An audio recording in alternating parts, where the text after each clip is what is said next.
नमस्ते।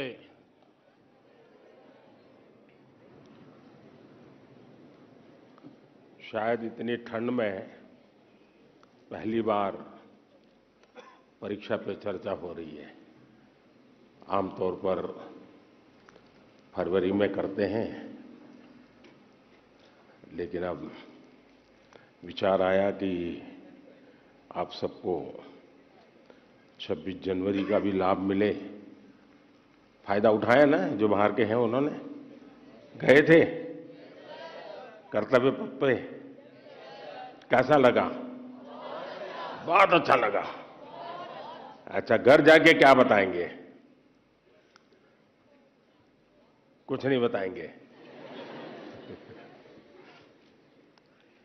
अच्छा साथियों, समय ज्यादा लेता नहीं हूं मैं, लेकिन मैं इतना जरूर कहूंगा कि परीक्षा पे चर्चा मेरी भी परीक्षा है।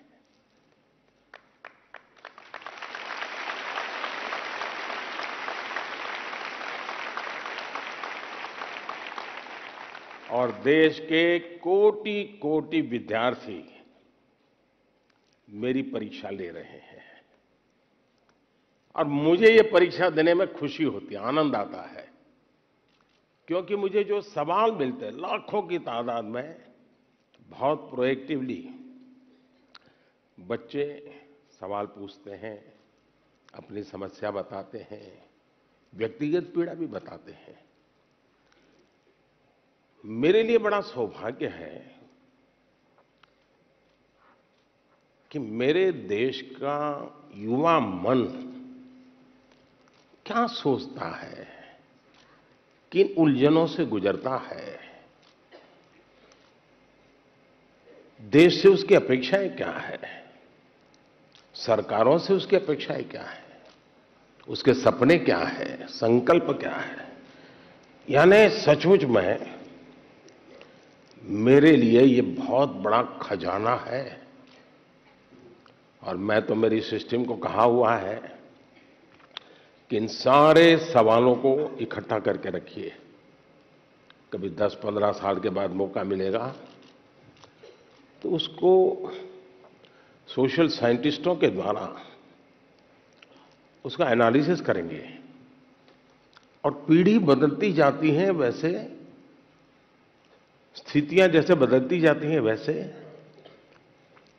उनके सपने, उनके संकल्प, उनकी सोच कैसे बहुत माइक्रो तरीके से बदलती है, इसका एक बहुत बड़ा थीसिस शायद ही इतना सैंपल किसी के पास नहीं होगा जी तक।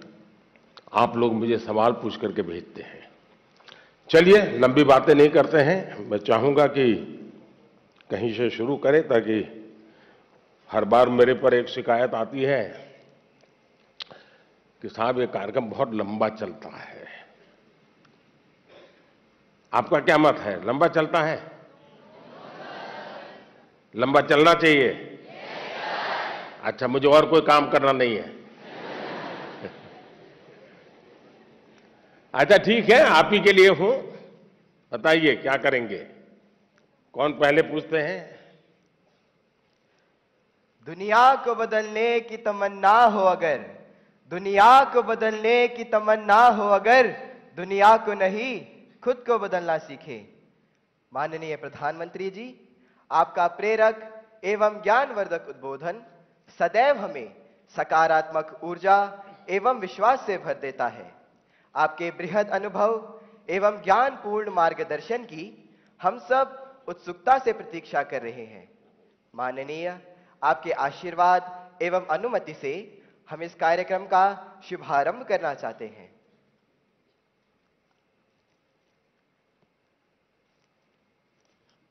धन्यवाद मान्यवर।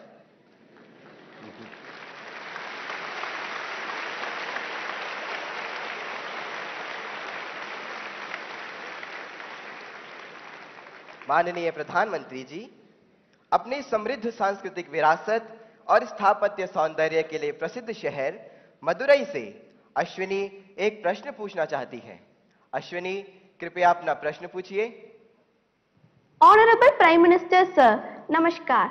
My name is Ashwini. I am a student of Kendra Vidyalaya number 2 Madurai, Tamil Nadu. My question to you, sir, is how do I deal with my family disappointment if my results are not good? What if I don't get the marks I am expecting? Being a good student is also not an easy job. Expectations of others become so high that the person who's giving exam gets so much stressed and they go into depression. Nowadays, it is common for students to cut their hands and become irritated, and there is no one they could trust with their feelings. Kindly guide me on this. Thank you, sir. Dhanyavad Ashwini. Honorable Prime Minister, sir.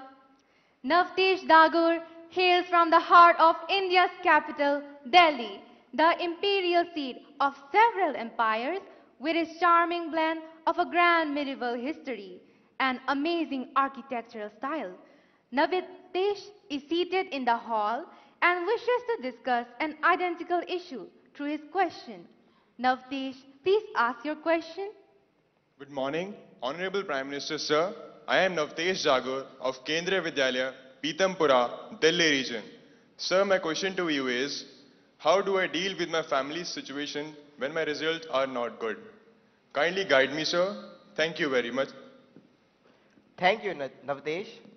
माननीय प्रधानमंत्री जी, संसार को शांति और करुणा का संदेश देने वाले भगवान बुद्ध, गुरु गोविंद सिंह तथा वर्धमान महावीर की जन्मभूमि प्राचीन नगर पटना से प्रियंका कुमारी कुछ इसी प्रकार की समस्या से जूझ रही हैं और आपका मार्गदर्शन चाहती हैं। प्रियंका, कृपया अपना प्रश्न पूछिए। नमस्ते माननीय प्रधानमंत्री जी, मेरा नाम प्रियंका कुमारी है। मैं रवीन बालिका +2 विद्यालय से राजेंद्र नगर पटना से 11वीं की छात्रा हूँ। मेरा प्रश्न यह है कि मेरे परिवार में सब अच्छे नंबर से पास हुए हैं, मुझे भी अच्छा नंबर लाना है।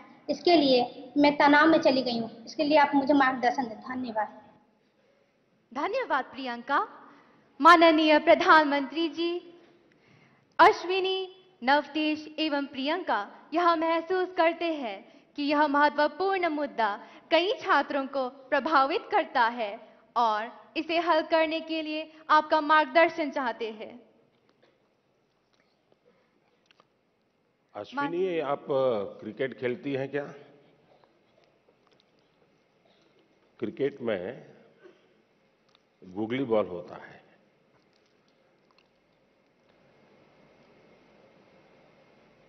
निशाना एक होता है, दिशा दूसरी होती है। मुझे लगता है कि आप पहले ही बॉल में मुझे आउट करना चाहती हो।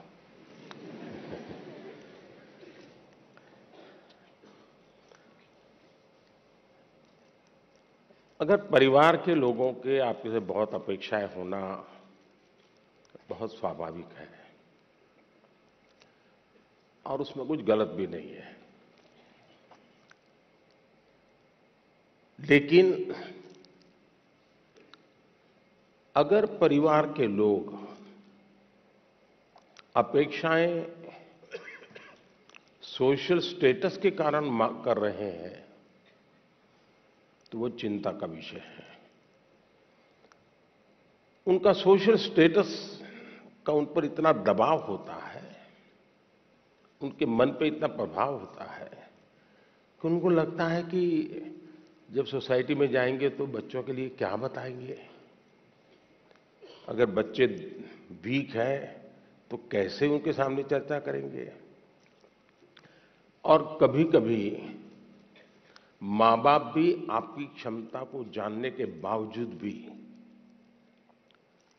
अपने सोशल स्टेटस के कारण अपने आसपास के साथियों दोस्तों में क्लब में जाते हैं, सोसाइटी में जाते हैं, कभी तालाब में कपड़े धोए जाते हैं, बैठते हैं, बातें करते हैं, बच्चों की बातें निकलती हैं, फिर उनको एक इन्फीरियरिटी कॉम्प्लेक्स आता है और इसलिए बाहर बहुत बड़ी बड़ी बातें बता देते हैं अपने बच्चों के लिए और फिर धीरे धीरे वो इंटरनलाइज कर लेते हैं और फिर घर में आकर के भी वही अपेक्षाएं करते हैं।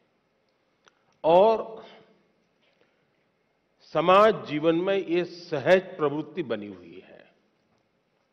दूसरा, आप अच्छा करेंगे तो भी हर कोई आपसे नई अपेक्षा करेगा।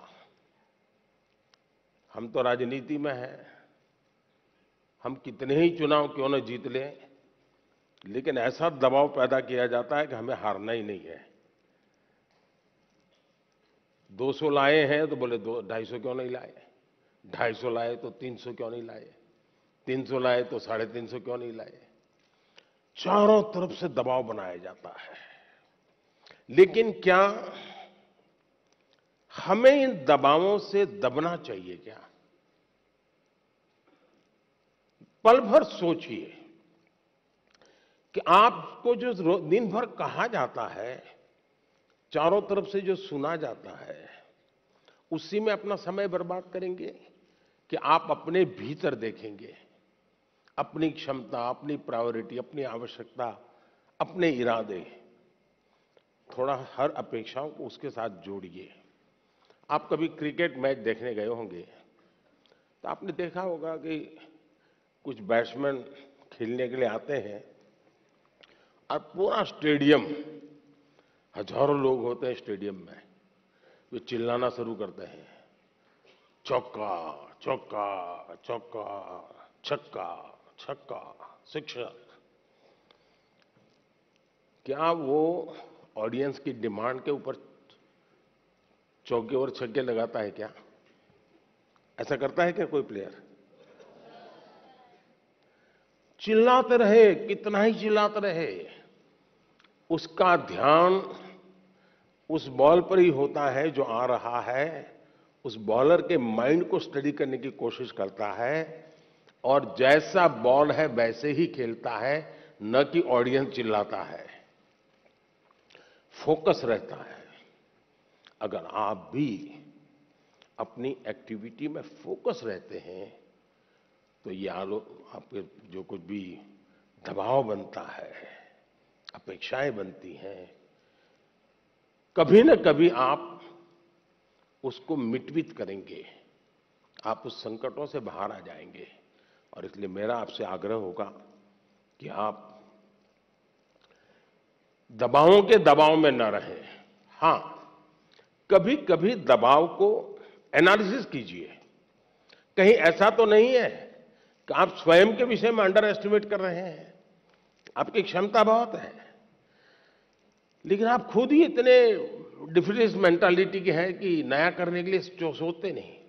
तो कभी कभी वो अपेक्षाएं बहुत बड़ी ताकत बन जाती है, बड़ी ऊर्जा बन जाती है। और इसलिए अपेक्षाएं, मां बाप को क्या करना वो मैंने पहले ही कहा। सामाजिक दबाव में मां बाप ने बच्चों पर दबाव ट्रांसफर नहीं करना चाहिए, लेकिन बच्चों ने अपनी क्षमता से कम भी अपने आप को नहीं आंकना चाहिए। और दोनों चीजों की बल देंगे तो मुझे पक्का विश्वास है कि आप ऐसी समस्याओं को बहुत आराम से सुलझा लेंगे।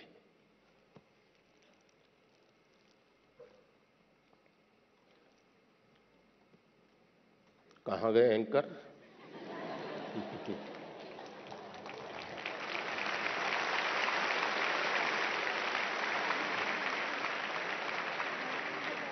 माननीय प्रधानमंत्री जी, आपका कोटि कोटि धन्यवाद।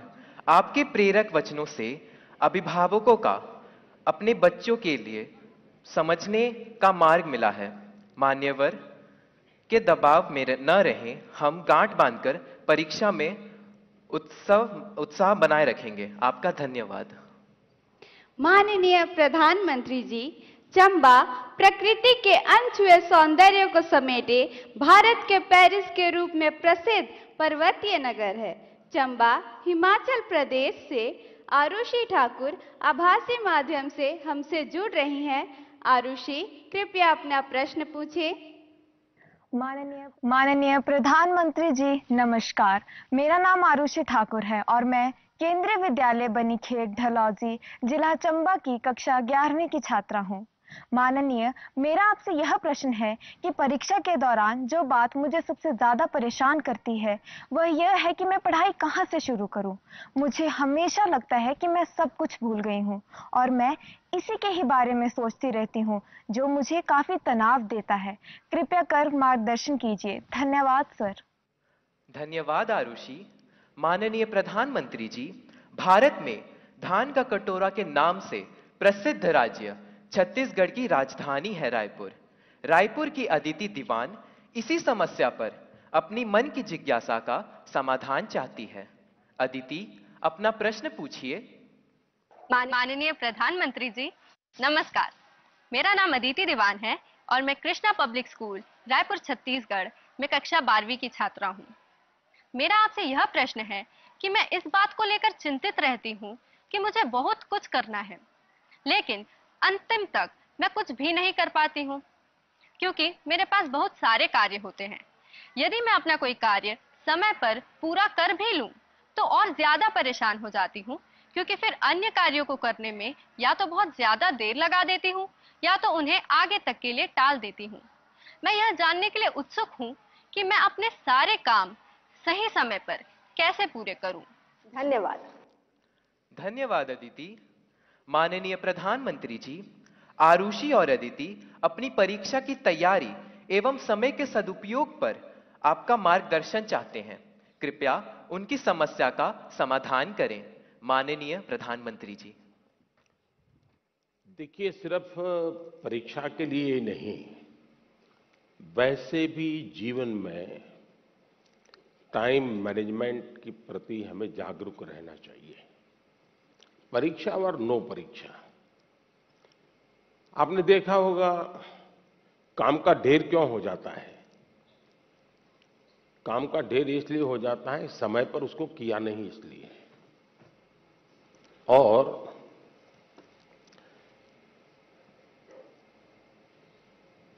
काम करने की कभी थकान नहीं होती है जी। काम करने से संतोष होता है, काम न करने से थकान लगती है। सामने दिखता है अरे इतना सारा काम, इतना सारा काम, और उसी की थकान लगती है। करना शुरू करें।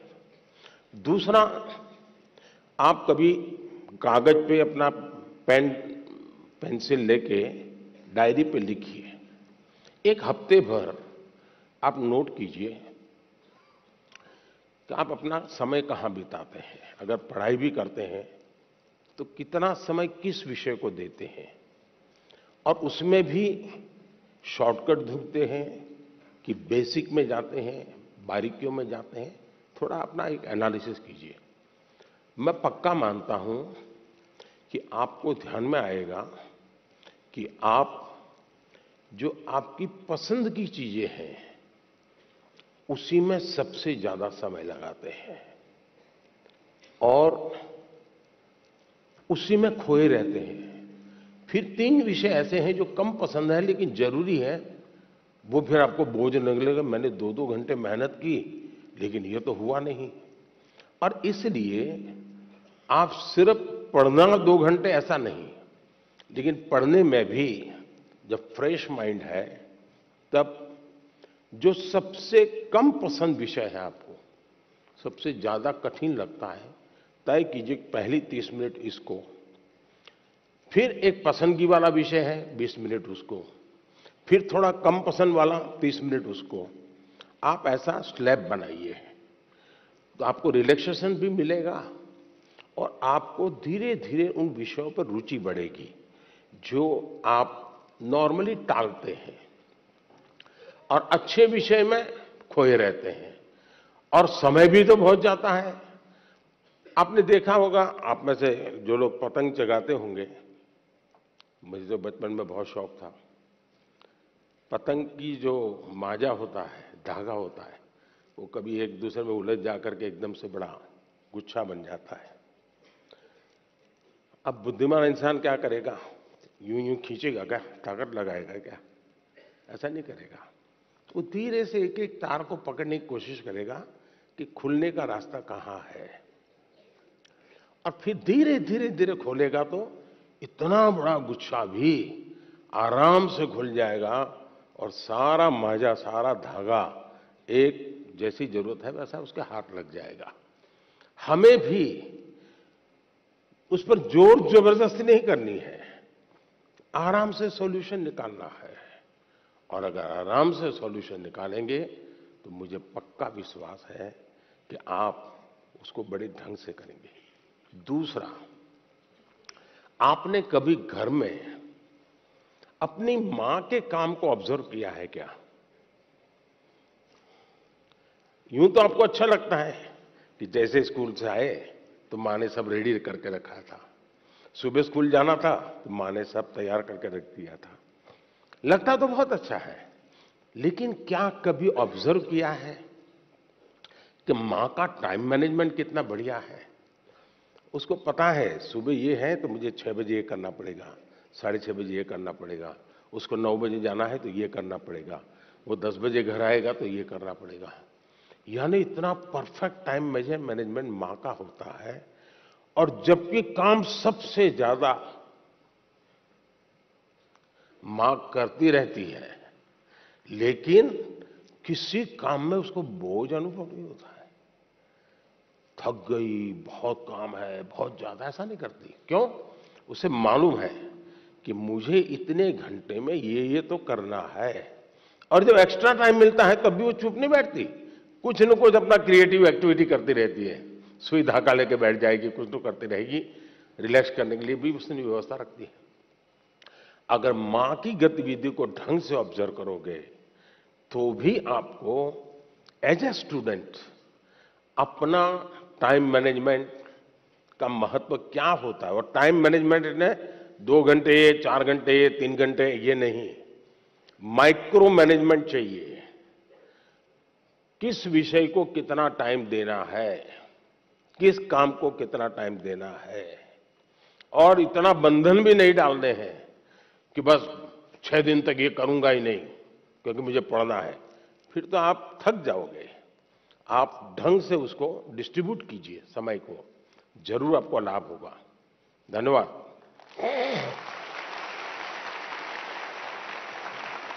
Thank you, Honorable Prime Minister, sir, for guiding us to be methodical and systematic in order to be an effective student. Honorable Prime Minister, sir, Rupesh Kashyap, hailing from Bastar district of Chhattisgarh, is known for his distinctive tribal art, the enchanting Chitrakoot waterfalls, and the finest quality of bamboo. Rupesh is present here with us and needs your advice on a topic that is of vital significance. Rupesh, please ask your question. Good morning, Honorable Prime Minister, sir. My name is Rupesh Kashyap. I am a student of class 9th from Swami Atmanand Government English. Camera उस बच्ची पे लगाइए। हाँ। From Swami Atmanand Government English Medium School, Darwa, District Bastar, Chhattisgarh. Sir, my question is, how can I avoid unfair means in exams? Thank you, sir. Thank you, Rupesh. Honorable Prime Minister, sir, from the heritage city of Jagannath Puri, the spiritual capital of Odisha, famed for its magnificent cone-shaped layout, Rath Yatra, and serene beaches, Tanmay Biswal seeks your guidance on a similar issue. Tanmay, please ask your question. Honorable Prime Minister, sir, Namaskar. My name is Tanmay Biswal. I am a student of Jawahar Navodaya Vidyalaya, Konark, Puri, Odisha. My question to you, sir, is how to eliminate cheating or copying activities of the students during examination. Kindly guide me on this. Thank you, sir. माननीय प्रधानमंत्री जी, रुपेश और तन्मय परीक्षा में अनुचित साधनों के प्रयोग से कैसे बचा जाए, इस विषय पर आपका मार्गदर्शन चाहते हैं। श्रद्धेय प्रधानमंत्री जी। मुझे खुशी हुई कि हमारे विद्यार्थियों को भी ये लग रहा है कि परीक्षा में जो गलत प्रैक्टिसेस होती हैं, माल प्रैक्टिसेस होती हैं, उसका कोई रास्ता खोजना चाहिए। खास करके जो मेहनती विद्यार्थी होते हैं उनको जरूर इसका बहुत ही चिंता रहती है कि मैं इतनी मेहनत करता हूं और ये चोरी कर करके, कॉपी कर करके, नकल करके अपना गाड़ी चला लेता है।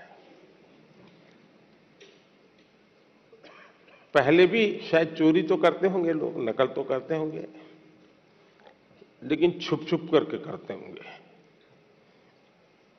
अब तो बड़े गर्व से कहते हैं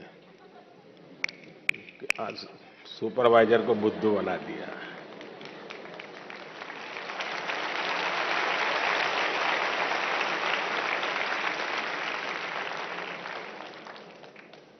ये जो मूल्यों में बदलाव आया है वो बहुत खतरनाक है और इसलिए समाज एज सच ये हम सबको सोचना होगा। दूसरा अनुभव आया है कि कुछ स्कूल या कुछ ऐसे टीचर्स जो ट्यूशन क्लासेस चलाते हैं उनको भी लगता है कि मेरा स्टूडेंट अच्छे तरह से निकल जाए, क्योंकि मैंने उसके माँ बाप से पैसे लिए हैं, कोचिंग करता था, तो वे भी उसको गाइड करते हैं, मदद करते हैं नकल करने के लिए। करते हैं ना? ऐसे टीचर होते हैं ना? नहीं होते? तो बोलिए ना। हाँ। और उसके कारण भी दूसरा मैंने देखा है कि कुछ स्टूडेंट पढ़ने में तो टाइम नहीं लगाते, लेकिन नकल करने के तरीके ढूंढने में बड़े क्रिएटिव होते हैं।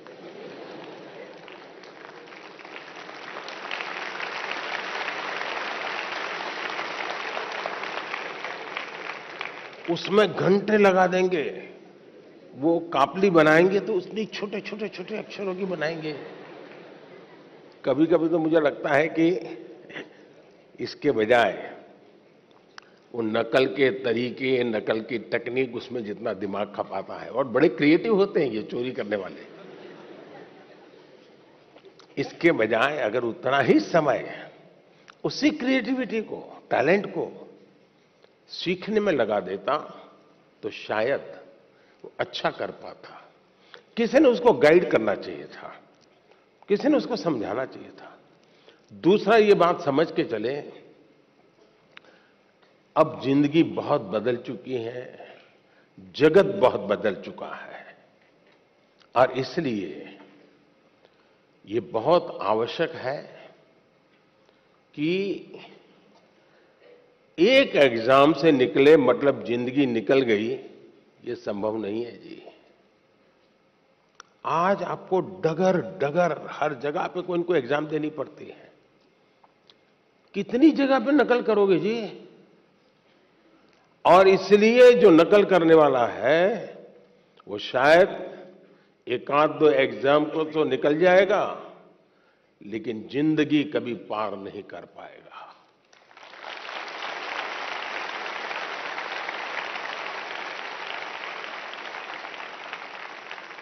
नकल से जिंदगी नहीं बन सकती है। हो सकता है एग्जाम में मार्क्स इधर उधर करके ले आए, लेकिन कहीं न कहीं तो क्वेश्चनेबल होगा ही। और इसलिए ये वातावरण हमको बनाना होगा कि एक आध एग्जाम में तुमने नकल की,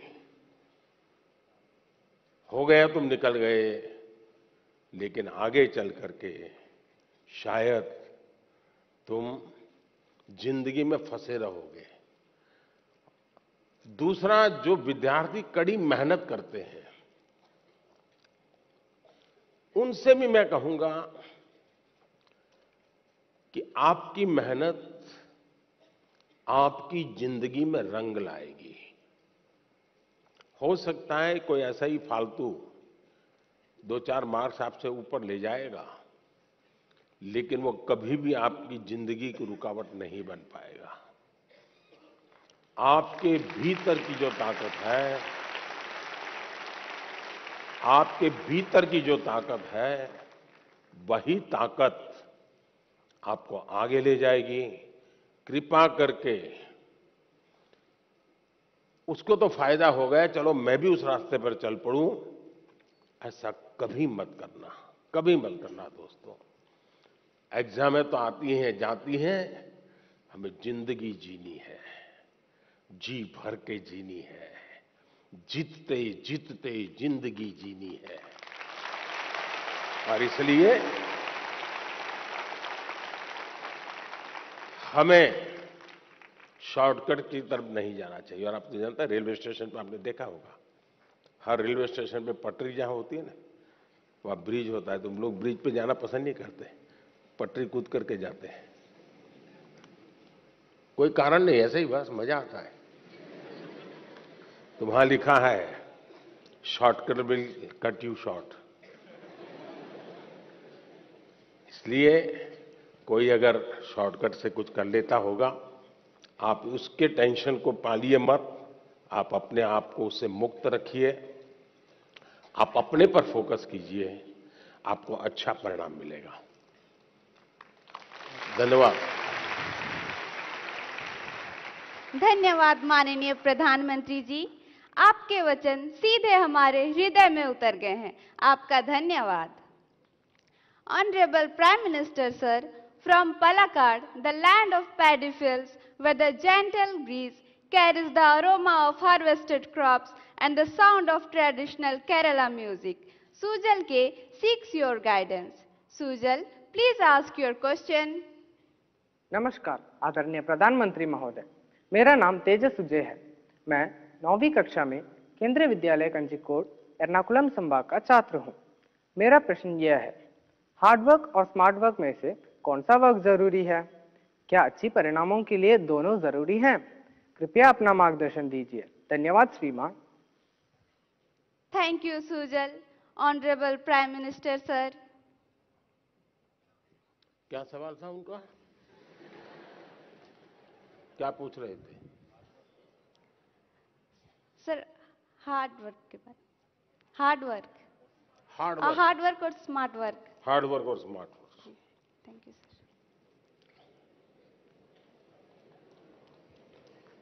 यार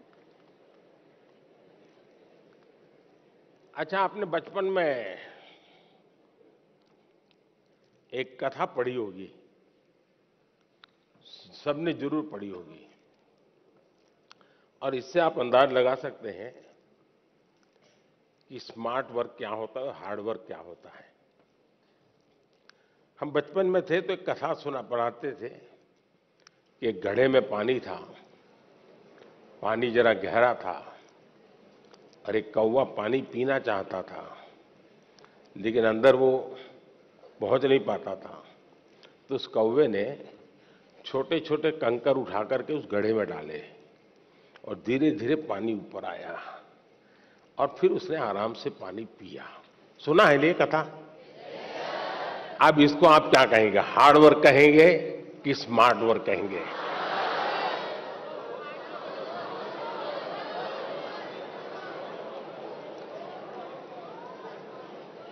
और देखिए, ये जब कथा लिखी गई ना, तब स्ट्रॉ नहीं था,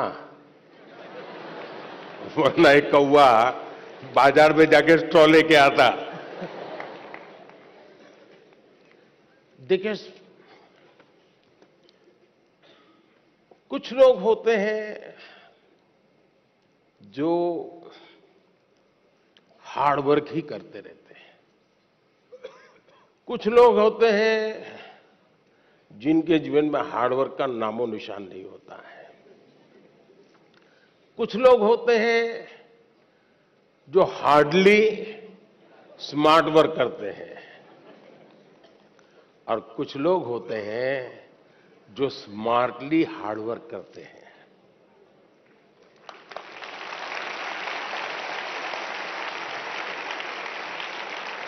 और इसलिए कौवा भी हमें सिखा रहा है कि स्मार्टली हार्ड वर्क कैसे करना।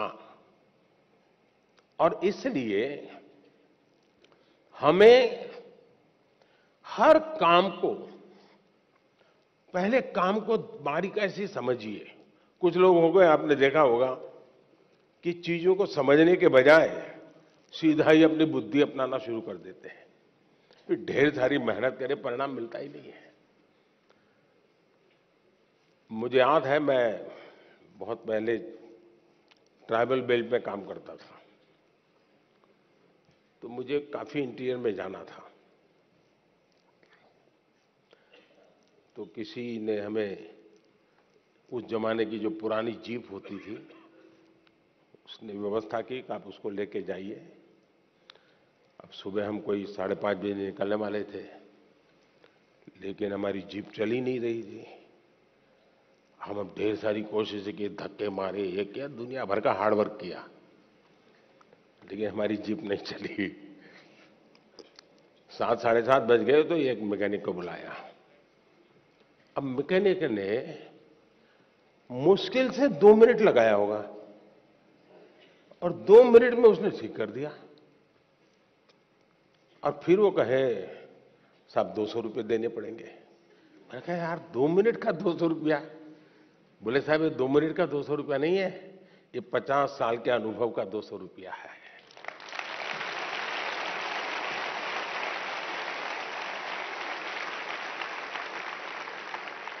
अब हम हार्ड वर्क कर रहे थे, जीप नहीं चल रही थी।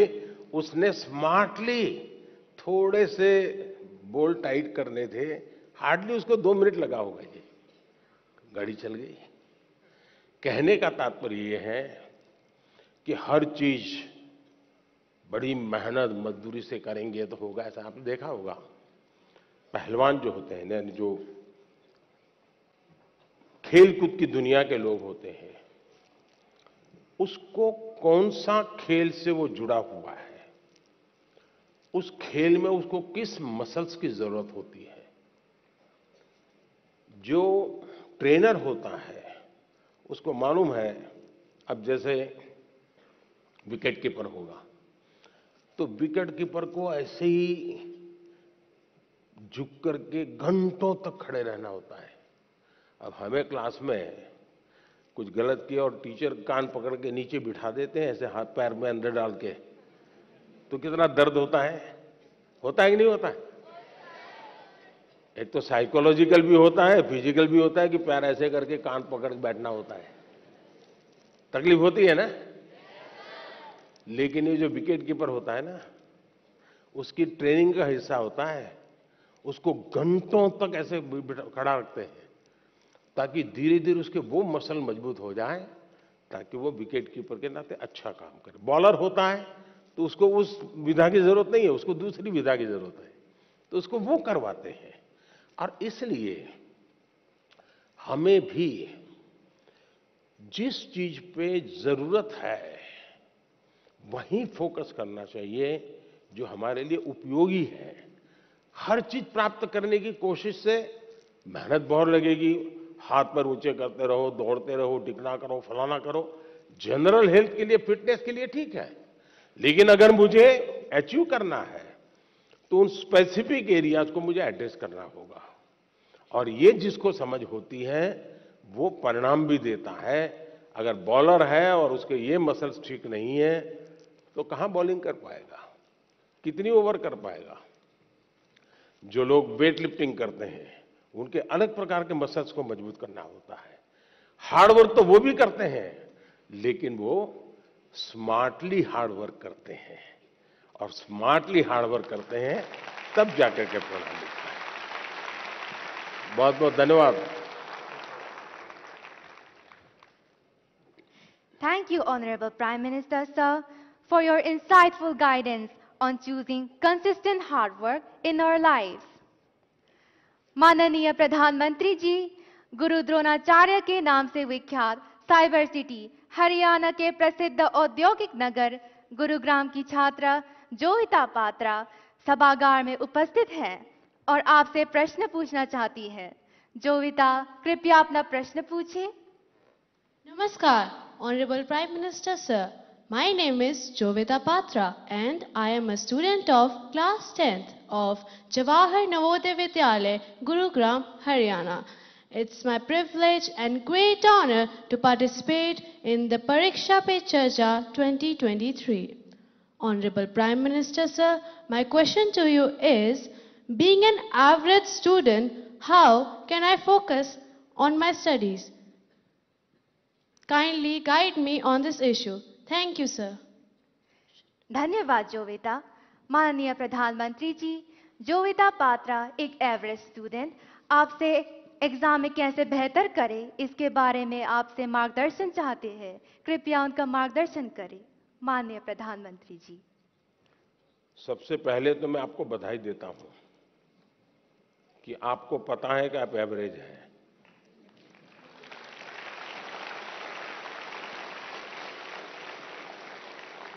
वरना ज्यादातर लोग ऐसे होते हैं जो बिलो एवरेज होते हैं और अपने आप को बड़ा तीसमार का मानते हैं, सब बंदर के व्यापारी मानते हैं। तो मैं सबसे पहले आपको और आपके माता पिताजी को भी बधाई देता हूं। एक बार आपने इस सत्य को स्वीकार कर लिया कि हाँ भी मेरी एक क्षमता है, मेरी स्थिति है, मुझे अब इसके अनुकूल चीजों को ढूंढना होगा। मुझे बहुत बड़े तीसमारखा बनने की जरूरत नहीं है। हम अपने सामर्थ्य को जिस दिन जानते हैं ना, तो हम सबसे बड़े सामर्थ्यवान बन जाते हैं। जो लोग खुद के सामर्थ्य को नहीं जानते हैं, उनको सामर्थ्यवान बनने में बहुत सारी रुकावटें आती हैं। इसलिए इस स्थिति को जानना, ये अपने आप में ईश्वर ने आपको शक्ति दी है, आपके टीचर्स ने शक्ति दी है, आपके परिवार ने शक्ति दी है। और मैं तो चाहूंगा हर मां बाप से, आप बच्चों का सही मूल्यांकन कीजिए, उनको उनके अंदर हीन भावना पैदा होने मत दीजिए, लेकिन सही मूल्यांकन कीजिए। कभी कभी आप लोग उसको कोई बहुत बड़ी महंगी चीज लानी है, तो आप आराम से उसको कहें नहीं भैया, अपने घर की इतनी ताकत नहीं है, ये चीज हम नहीं ला पाएंगे, ऐसा करो 2 साल इंतजार करो। उसमें कुछ बुरा नहीं है। अगर आप घर की स्थिति के संबंध में बच्चे से एनालिसिस करते हैं तो उसमें कुछ बुरा नहीं है। और इसलिए हम एक सामान्य स्तर के व्यक्ति हैं, और ज्यादातर लोग सामान्य स्तर के ही होते हैं जी। एक्स्ट्रा ऑर्डिनरी बहुत कम लोग होते हैं जी। लेकिन सामान्य लोग असामान्य काम करते हैं, और जब सामान्य व्यक्ति असामान्य काम करते हैं तब वो कहीं ऊंचाई पर चले जाते हैं, एवरेज के मानदंड को तोड़ करके निकल जाते हैं।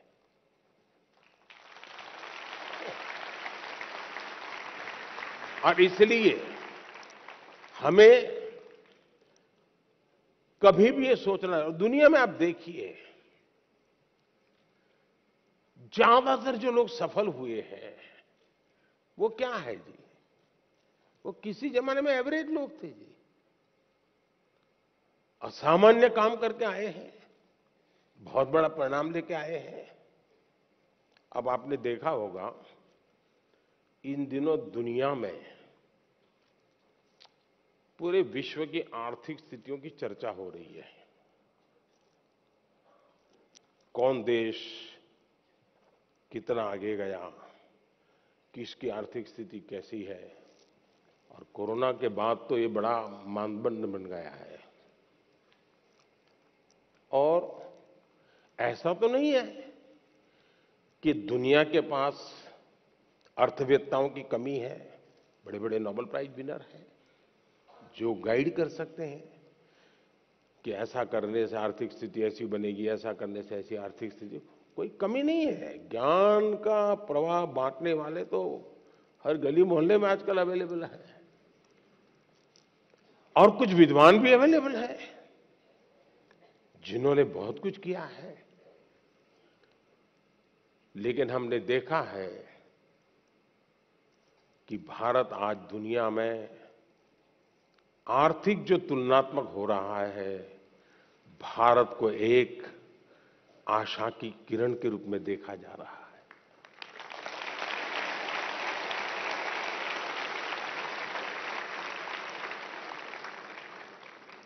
आपने 2-3 साल पहले देखा होगा, हमारी सरकार के विषय में यही लिखा जाता था कि इनके पास कोई इकोनॉमिस्ट नहीं है, सब एवरेज लोग हैं, प्राइम मिनिस्टर को भी इकोनॉमिक्स का कोई ज्ञान नहीं है, ऐसा ही लिखा जाता था। आप पढ़ते हैं कि नहीं पढ़ते ऐसा? लेकिन आज दुनिया में वही देश जिसको एवरेज कहा जाता था, वो देश आज दुनिया में चमक रहा है दोस्तों।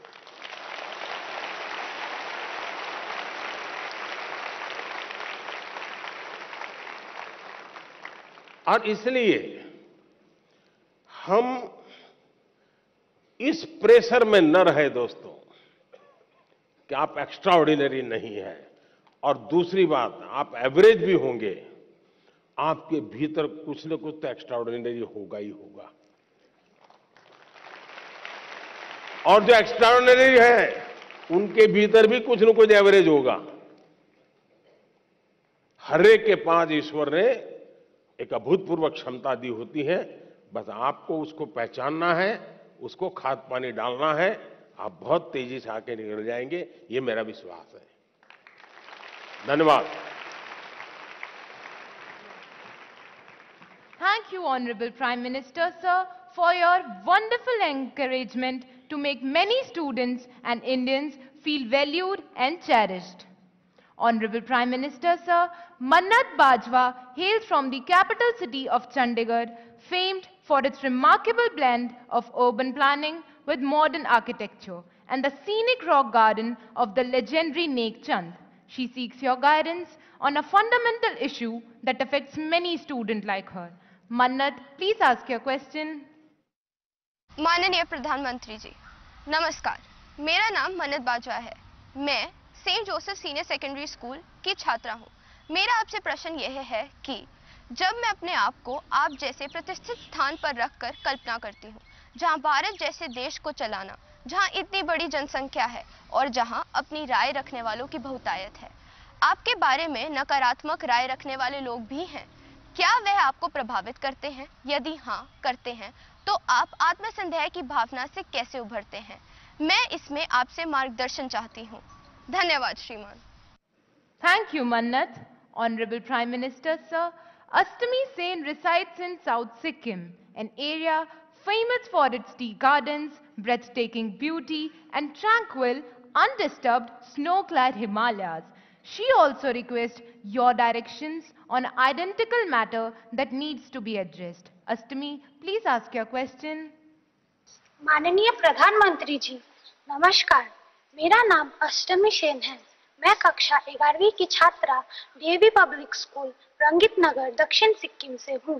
मेरा प्रश्न आपसे ये है कि जब विपक्ष और मीडिया आपकी आलोचना करते हैं तो आप कैसे इनका सामना करते हैं, जबकि मैं अपने अभिभावकों की शिकायतों एवं निराशाजनक बातों का सामना नहीं कर पाती हूँ। कृपया मेरा मार्गदर्शन कीजिए। धन्यवाद श्री। थैंक यू अष्टमी। माननीय प्रधानमंत्री जी, राष्ट्रपिता महात्मा गांधी, सरदार पटेल और स्वामी दयानंद सरस्वती जैसे महापुरुषों की जन्मभूमि गुजरात की कुमकुम प्रताप भाई सोलंकी आभासी माध्यम से जुड़ रही हैं और इसी तरह की दुविधा में हैं। कुमकुम आपसे मार्गदर्शन चाहती है। कुमकुम, कृपया अपना प्रश्न पूछिए। माननीय प्रधानमंत्री महोदय, मेरा नाम सोलंकी कुमकुम है। मैं कक्षा 12वीं श्री हडाला बाल हाई स्कूल, जिला अहमदाबाद, गुजरात की छात्रा हूँ। मेरा प्रश्न यह है कि आप इतने बड़े प्रजातांत्रिक देश के प्रधानमंत्री हैं, जिन्हें कितनी सारी चुनौतियों का सामना करना पड़ता है। आप इन चुनौतियों से कैसे लड़ते हैं? कृपया करके मुझे मार्गदर्शन दीजिए। धन्यवाद। Thank you Kumkum. Honourable prime minister sir, Akash Jarira lives in the Silicon Valley of India, Bengaluru, known for being a perfect gateway to a plethora of activities, both traditional and modern. Through his question, he seeks your advice on a somewhat similar matter that has been concerning him for a while. Akash, please ask your question. नमस्ते मोदी जी, मैं आकाश दरीरा 12वीं कक्षा Whitefield global school Bangalore से। मेरा आपसे यह प्रश्न है कि मेरी नानी जी कविता ए माखीजा मुझे हमेशा सलाह देती है आपसे सीखने के लिए कि आप कैसे विपक्ष के लगाए हुए हर आरोप, हर आलोचना को टॉनिक और अवसर के रूप में देखते हैं। आप ऐसे कैसे करते हैं मोदी जी? कृपया हम युवाओं को भी प्रेरणा दें ताकि हम जीवन के हर परीक्षा में सफल हो। धन्यवाद। थैंक यू आकाश। माननीय प्रधानमंत्री जी, आपका जीवन करोड़ों युवाओं का प्रेरक रहा है। मन्नत, अष्टमी, कुमकुम और आकाश जीवन में आने वाली चुनौतियों में कैसे सकारात्मक रहकर सफलता प्राप्त करें, इस विषय पर आपका अनुभव जानना चाहते हैं। कृपया मार्गदर्शन करें। माननीय प्रधानमंत्री जी। आप लोग एग्जाम देते हैं और घर आकर के जब परिवार के साथ या दोस्तों के साथ बैठते हैं कभी टीचर से निकट नाता है तो उनसे बैठते हैं, और कोई सवाल का जवाब ठीक नहीं आया तो आपका पहला रिएक्शन होता है ये आउट ऑफ सिलेबस था। यही होता है ना, तो ये भी आउट ऑफ सिलेबस है। लेकिन मैं अंदाज कर सकता हूं कि आप क्या कहना चाहते हैं। अगर आपने मुझे न जोड़ा होता तो शायद आप अपनी बात को और ढंग से कहना चाहते होंगे, लेकिन शायद आपको मालूम है कि आपके परिवार वाले भी सुन रहे हैं, तो ऐसा खुल करके बोलने में खतरा है। इसलिए बड़ी चतुराई से आपने मुझे अंदर लपेट लिया है। देखिए, जहां तक मेरा सवाल है, मेरा एक कन्विक्शन है और मेरे लिए ये आर्टिकल ऑफ फेथ है। मैं सिद्धांततः मानता हूं कि समृद्ध लोकतंत्र के लिए आलोचना एक शुद्धि यज्ञ है।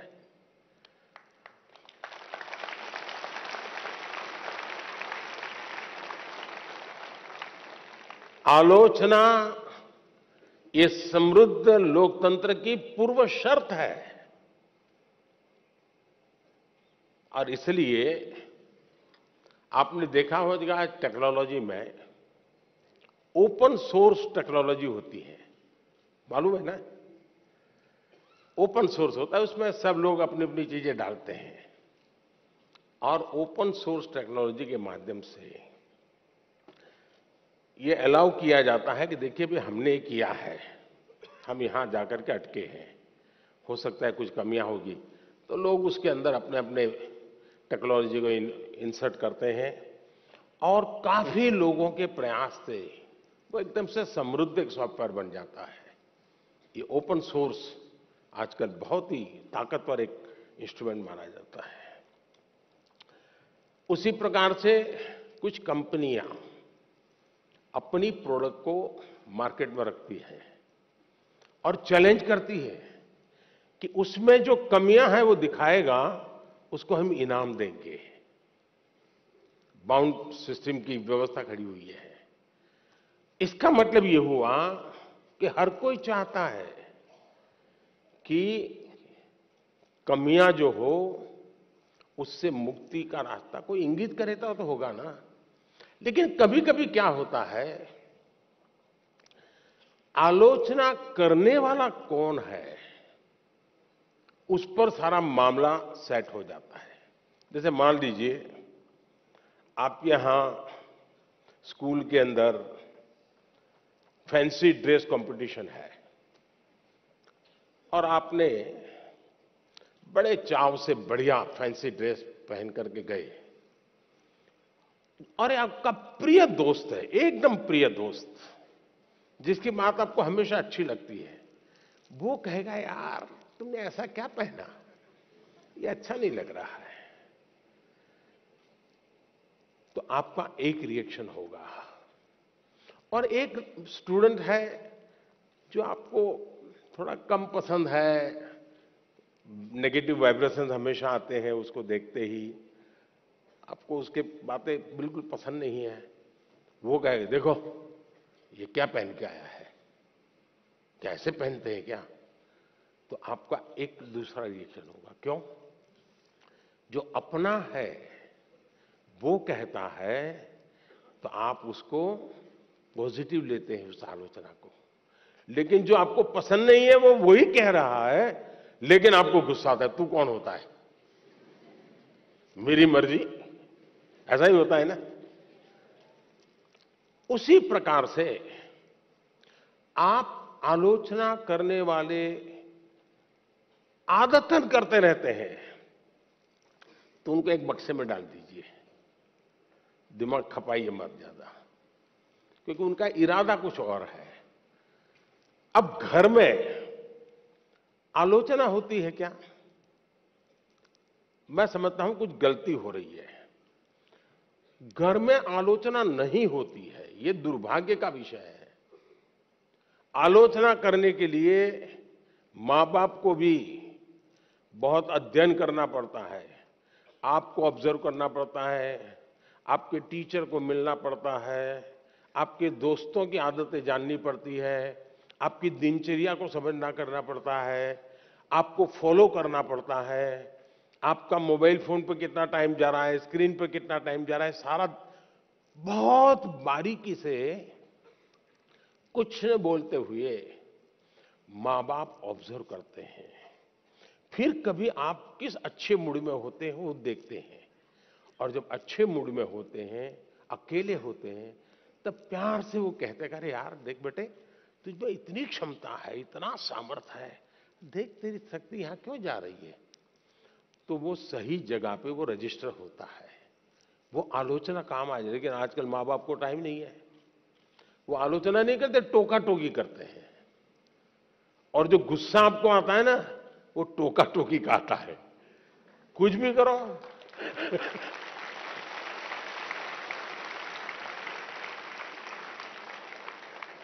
खाने पे बैठे हैं, कुछ भी कहेंगे, ये खाया तो भी कहेंगे, नहीं खाया तो भी कहेंगे। यही होता है ना। देखिए अब आपके माता पिताजी आपको पकड़ेंगे घर जाके क्या है। टोका टोकी जो है वो आलोचना नहीं है। अब मां बाप से मैं आग्रह करूंगा कि कृपा करके आप अपने बच्चों की भलाई के लिए ये टोका टोकी के चक्कर से बाहर निकलिए।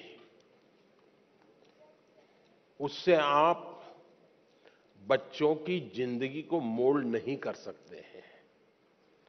ऊपर से इतना मन से कुछ उस दिन अच्छे मूड में है, कुछ अच्छा करने के मूड में है, और आपने सुबह ही कुछ कह दिया, देख दूध ठंडा हो गया, तू दूध पीता नहीं है, शुरू कर दिया तो ऐसा ही है, फलाना देख कैसा करता है, तुरंत सुबह अपनी माँ कहती है ऐसे दूध पी लेता है, फिर उसका दिमाग फटकता है, वो दिन भर का उसका काम है बर्बाद हो जाता है। और इसलिए अब आप देखिए, हम लोग पार्लियामेंट में, कभी आप लोग पार्लियामेंट का डिबेट देखते होंगे, पार्लियामेंट का जो टीवी है, कुछ लोग बहुत ही अच्छी तैयारी करके आते हैं पार्लियामेंट में अपनी स्पीच देने के लिए, लेकिन स्वभाव से जो सामने विपक्ष के लोग होते हैं ना, वो आपकी साइकोलॉजी जानते हैं, तो कुछ में ऐसे ही कोई टिप्पणी कर देते बैठे बैठे, और उसको मालूम है कि टिप्पणी ऐसी है कि वो रिएक्ट करेगा ही करेगा। तो हमारा एमपी होता है, उसको लगता है अब इंपॉर्टेंट इसकी टिप्पणी है, इसलिए जो तैयारी करके आया है वो छूट जाती है और वो उसी की टिप्पणी को जवाब देता रहता है।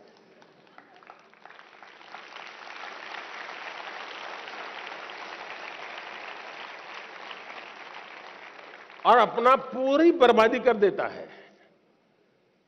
और अगर टिप्पणी है हंसी मजाक में, बॉल खेल लिया, छुट्टी कर दी, दूसरी सेकंड में अपने विषय पे चला जाता है, तो उसको फोकस एक्टिविटी का परिणाम मिलता है। और इसलिए हमें अपना फोकस छोड़ना नहीं चाहिए। दूसरी बात है,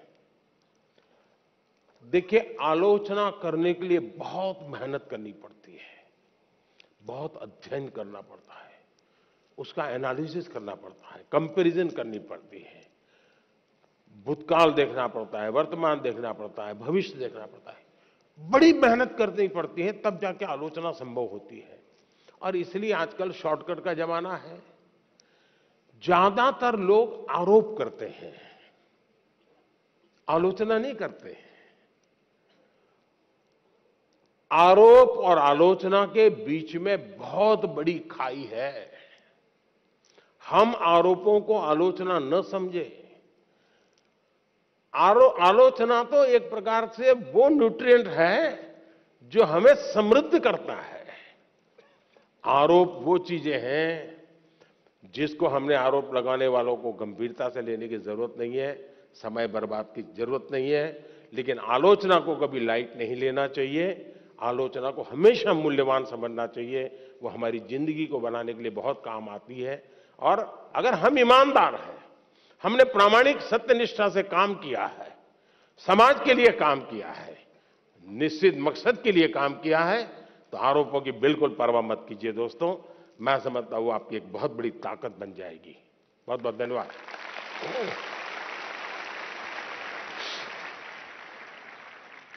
माननीय प्रधानमंत्री जी, आपकी सकारात्मक ऊर्जा ने करोड़ों देशवासियों को नया मार्ग दिखाया। आपका धन्यवाद। माननीय प्रधानमंत्री जी, तालों के शहर भोपाल के दीपेश अहिरवार आभासी माध्यम से हमसे जुड़े हुए हैं एवं माननीय प्रधानमंत्री जी से प्रश्न पूछना चाहते हैं। दीपेश, कृपया अपना प्रश्न पूछे। माननीय प्रधानमंत्री जी नमस्कार, मेरा नाम दीपेश अहिरवार है। मैं शासकीय उच्चतर माध्यमिक विद्यालय अहमदाबाद कोलकाता भोपाल का कक्षा 10वीं का छात्र हूँ। आजकल बच्चों में काल्पनिक खेल और इंस्टाग्राम की लत एक सामान्य सी बात हो गई है। ऐसे समय में हम अपनी पढ़ाई पर कैसे ध्यान केंद्रित करें? माननीय सर, मेरा आपसे यह प्रश्न है कि हम बिना ध्यान भटकाए अपनी पढ़ाई पर कैसे ध्यान केंद्रित करें? मैं इस संबंध में आपसे मार्गदर्शन चाहता हूँ। धन्यवाद। धन्यवाद दीपेश। माननीय प्रधानमंत्री जी, अदिताभ गुप्ता का प्रश्न इंडिया टीवी द्वारा चुना गया है। अदिताभ हमसे आभासी माध्यम से जुड़े रहे हैं। अदिताभ, अपना प्रश्न पूछिए। मेरा नाम अदिताभ गुप्ता है। मैं 10th क्लास में पढ़ता हूँ। जैसे कि टेक्नोलॉजी बढ़ती जा रही है, वैसे भी हमारी डिस्ट्रैक्शन जो है वो और ज़्यादा बढ़ती जा रही है। हमारा फोकस पढ़ाई पे कम होता है और सोशल मीडिया पे ज़्यादा होता है। तो मेरा आपसे ये सवाल है कि हम पढ़ाई पे कैसे फोकस करें और सोशल मीडिया पे कम करें, क्योंकि आपके टाइम पे इतनी ज़्यादा डिस्ट्रैक्शंस नहीं होती थी जितनी अभी हमारे टाइम पे है। धन्यवाद अदिताभ। Honorable Prime Minister Sir, the next question comes from Kamakshi Rai on a subject that is central to many students. Her question has been selected by Republic TV. Kamakshi, please ask your question. Greetings, Prime Minister and everyone. I am Kamakshi Rai, studying in class 10th from Delhi. My question to you is, what are the different ways that can be adopted by a student to not easily get distracted during their exam times? Thank you. धन्यवाद कामाक्षी। माननीय प्रधानमंत्री जी, इस प्रश्न का चुनाव जी TV द्वारा किया गया है। मनन मित्तल हमसे आभासी माध्यम से जुड़े हैं। मनन, कृपया अपना प्रश्न पूछिए। नमस्ते प्रधानमंत्री जी, मैं मनन मित्तल डीपीएस बैंगलोर साउथ से बोल रहा हूं। मुझे आपसे एक प्रश्न है। ऑनलाइन पढ़ाई करते वक्त बहुत सारे डिस्ट्रैक्शंस होते हैं, जैसे कि ऑनलाइन गेमिंग वगैरह वगैरह। हम इससे कैसे बचें? ये स्टूडेंट है क्या?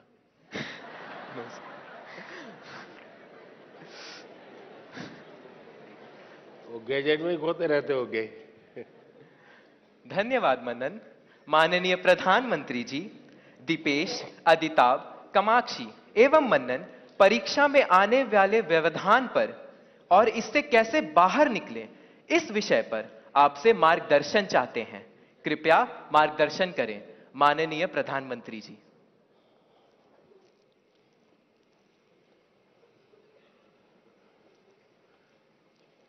सबसे पहले तो निर्णय ये करना है कि आप स्मार्ट हैं कि गैजेट स्मार्ट है।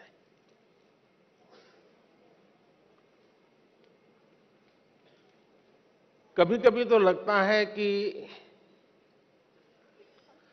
आप अपने से भी ज्यादा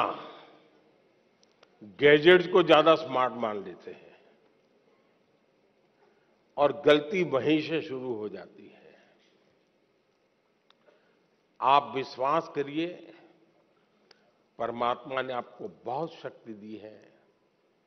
आप स्मार्ट हैं। गैजेट आपसे स्मार्ट नहीं हो सकता है। आपकी जितनी स्मार्टनेस ज्यादा होगी, उतना गैजेट का सही उपयोग आप कर पाएंगे। वो एक इंस्ट्रूमेंट है जो आपकी गति में नई तेजी लाता है। ये अगर हमारी सोच बनी रही तो मैं समझता हूं कि शायद आप उससे छुटकारा पाएंगे। दूसरा, देश के लिए बहुत बड़ी चिंता का विषय है जी। मुझे कोई बता रहा था कि भारत में एवरेज 6 घंटे लोग स्क्रीन पे लगाते हैं। 6 घंटे। अब जो इसका बिजनेस करते हैं उनके लिए तो खुशी की बात है। जब मोबाइल फोन पर टॉक टाइम होता था तो टॉक टाइम में कहते हैं कि उस समय एवरेज 20 मिनट जाती थी, लेकिन जब से स्क्रीन और उसमें से रील, क्या होता है, एक बार शुरू करने के बाद निकलते हैं क्या उसमें से बाहर? क्या होता है? नहीं बोलेंगे। अच्छा, आप लोग कोई रील देखते नहीं है? नहीं देखते हैं ना? तो फिर शर्माते क्यों हो? बताओ ना, निकलते हैं क्या बाहर अंदर से? देखिए, हमारी क्रिएटिव उम्र और हमारी क्रिएटिविटी का सामर्थ्य अगर एवरेज हिंदुस्तान में 6 घंटे स्क्रीन पर जाए तो ये बहुत चिंता का विषय है। एक प्रकार से गैजेट हमें गुलाम बना देता है। हम उसके गुलाम बनकर के जी नहीं सकते हैं। परमात्मा ने हमें एक स्वतंत्र अस्तित्व दिया है, स्वतंत्र व्यक्तित्व दिया है, और इसलिए हमें सचेत रहना चाहिए कि कहीं मैं इसका गुलाम तो नहीं हूं। आपने देखा होगा, आप कभी भी देखे होंगे, मेरे हाथ में कभी कोई मोबाइल फोन शायद आप रेयरली कभी देखा होगा, रेयरली। मैंने क्यों अपने आप को संभाल के रखा हुआ है? जबकि मैं एक्टिव बहुत हूं, लेकिन उसके लिए समय मैंने तय किया हुआ है। उस समय के बाहर मैं ज्यादा नहीं करता हूं। और इसलिए लोग, तो मैंने देखा है, अच्छी मीटिंग चल रही है, बहुत अच्छी, और थोड़ा सा वाइब्रेशन आया तो ऐसे निकाल के देखता है। मैं समझता हूं कि हमने खुद ने कोशिश करनी चाहिए कि हम इन गैजेट्स के गुलाम नहीं बनेंगे। मैं एक स्वतंत्र व्यक्तित्व हूं, मेरा स्वतंत्र अस्तित्व है, और उसमें से जो मेरे काम की चीज है उस तक ही मैं सीमित रहूंगा। मैं टेक्नोलॉजी का उपयोग करूंगा, मैं टेक्नोलॉजी से भागूंगा नहीं, लेकिन मैं उसकी उपयोगिता और आवश्यकता अपने मुताबिक करूंगा। अब मान लीजिए आपने ऑनलाइन डोसा बनाने की बढ़िया रेसिपी पढ़ ली, घंटा लगा दिया, कौन कौन से इंग्रेडिएंट्स होते हैं वो भी कर लिया, पेट भर जाएगा क्या? भर जाएगा क्या? नहीं भरेगा ना? उसके लिए तो डोसा बना के खाना पड़ेगा ना। और इसलिए गैजेट जो परोसता है वो आपको पूर्णता नहीं देता है। आपके भीतर का सामर्थ्य, अब आपने देखा होगा पहले के जमाने में बच्चे बड़े आराम से पहाड़ा कर देते थे, पहाड़ा बोलते हैं ना, हैं? और बड़े आराम से बोलते थे। और मैंने देखा है कि जो भारत के बच्चे विदेश जाते थे ना, तो विदेश के लोगों को बड़ा आश्चर्य होता था कि ये कैसे इतना पहाड़ा बोल देता है। अब उसको कुछ लगता नहीं था। अब आप देखिए धीरे धीरे क्या हाल हो गया है। हमें पहाड़ा बोलने वाला बच्चा ढूंढना पड़ता है। क्यों? उसको अब आ गया है, हो गया। यानी हम अपनी क्षमता खो रहे हैं। हमें अपनी क्षमता खोए बिना क्षमता को आगे बढ़ाना, ये हमें कॉन्शियसली प्रयास करना पड़ेगा। अदरवाइज धीरे धीरे धीरे करके वो विधा खत्म हो जाएगी। हमारी कोशिश होनी चाहिए कि हम अपने आप को लगातार टेस्ट करते रहें, मुझे ही आता है कि नहीं आता है। वरना तो आजकल तो आर्टिफिशियल इंटेलिजेंस के इतने प्लेटफॉर्म आए हैं कि आपको कुछ करने की जरूरत नहीं है। उस प्लेटफॉर्म पे जाकर के चैट पर चले जाएंगे तो आपको दुनिया भर की चीजें बता करके दे देता है वो। अब तो गूगल से भी एक स्टेप आगे चला गया है। अगर आप उसमें फंस गए तो आपकी क्रिएटिविटी खत्म हो जाएगी। और इसलिए मेरा तो आग्रह रहेगा कि आप दूसरा, हमारे यहाँ आरोग्य का जो शास्त्र है पुरातन भारत में आरोग्य का, उसमें उपवास की परंपरा होती है कि कुछ जरा ऐसा लगता है तो ऐसा करो, आप फास्टिंग करो। कुछ हमारे देश में कुछ रिलीजियस रिचुअल्स में भी होता है फास्टिंग करो। अब वक्त बदल चुका है, तो मैं आपको कहूंगा, क्या आप हफ्ते में कुछ दिन या दिन में कुछ घंटे ये टेक्नोलॉजी का फास्टिंग कर सकते हैं क्या? कि उतने घंटे उसकी तरफ जाएंगे ही नहीं।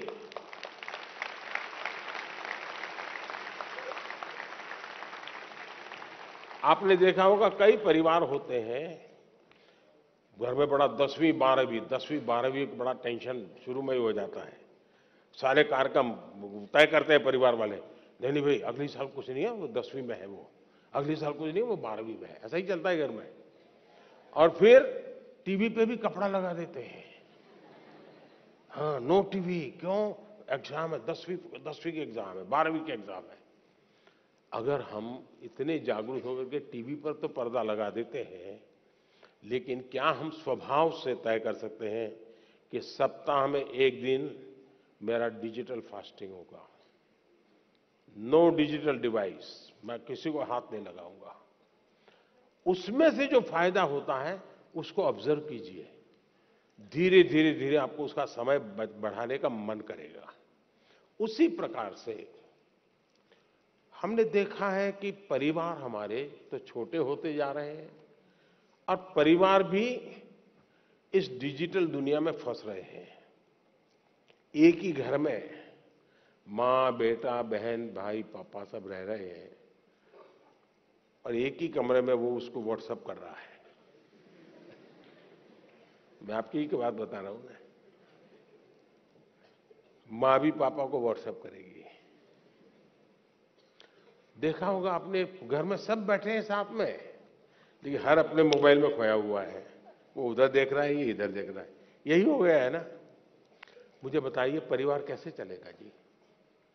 पहले तो बस में, ट्रेन में जाते थे तो लोग गप्पे मारते थे। अब अगर कनेक्टिविटी मिल गई तो पहला काम यही, जैसे दुनिया भर का काम उन्हीं के पास है, उनके बिना दुनिया रुक जाने वाली है।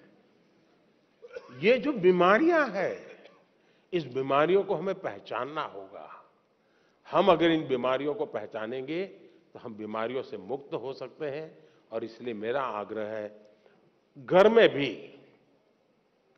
क्या आप एक एरिया तय कर सकते हैं क्या? परिवार में जाके आज ही तय कीजिए, एक एरिया तय करिए। ये एरिया जो है नो टेक्नोलॉजी जोन, मतलब वहां टेक्नोलॉजी को एंट्री नहीं मिलेगी। वहां आना है घर के उस कोने में तो मोबाइल वहां रखते आओ और वहां आराम से बैठेंगे, बातें करेंगे। No technology zone. घर के अंदर भी एक कोना बना दीजिए, जैसे देवघर होता है ना, भगवान का मंदिर एक अलग होता है कोने में, वैसा ही बना दीजिए। भाई इस कोने में आना है, चलो आप मोबाइल बाहर रख के आओ, यहां ऐसे बैठो। आप देखिए धीरे धीरे आपको जीवन जीने का आनंद शुरू होगा। आनंद अगर शुरू होगा तो आप उसकी गुलामी में से बाहर आओगे। बहुत बहुत धन्यवाद।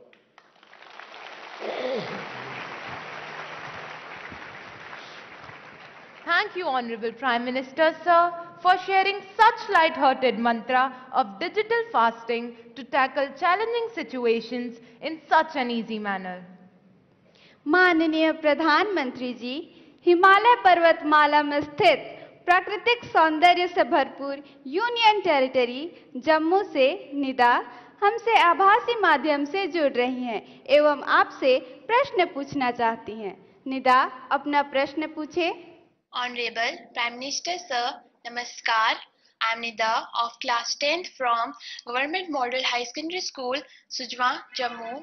Sir, my question is, when we work hard but do not get the desired result, then how can we put that stress in a positive direction? Respected Sir, have you ever been through such a situation? Thank you. धन्यवाद निदा। माननीय प्रधानमंत्री जी, भगवान कृष्ण के उपदेश की भूमि खेल जगत में ख्याति प्राप्त नीरज चोपड़ा जैसे विख्यात खिलाड़ियों के प्रदेश हरियाणा के पलवल से प्रशांत आपसे प्रश्न पूछना चाहते हैं। प्रशांत, कृपया अपना प्रश्न पूछे। माननीय प्रधानमंत्री जी, नमस्कार। मेरा नाम प्रशांत है। मैं शहीद नायक राजेंद्र सिंह राजकीय मॉडल संस्कृति वरिष्ठ माध्यमिक विद्यालय हथीन, जिला पलवल, हरियाणा के कक्षा 12वीं विज्ञान संकाय का छात्र हूं। मेरा आपसे यह प्रश्न है कि तनाव परीक्षा के परिणामों को किस तरह प्रभावित करता है। मैं इसमें आपसे मार्गदर्शन चाहता हूं। धन्यवाद श्रीमान। धन्यवाद प्रशांत। माननीय प्रधानमंत्री जी, निदा और प्रशांत की तरह देश भर के करोड़ों छात्र आपसे परीक्षा परिणाम पर तनाव का प्रभाव इस विषय पर मार्गदर्शन चाहते हैं। माननीय प्रधानमंत्री जी।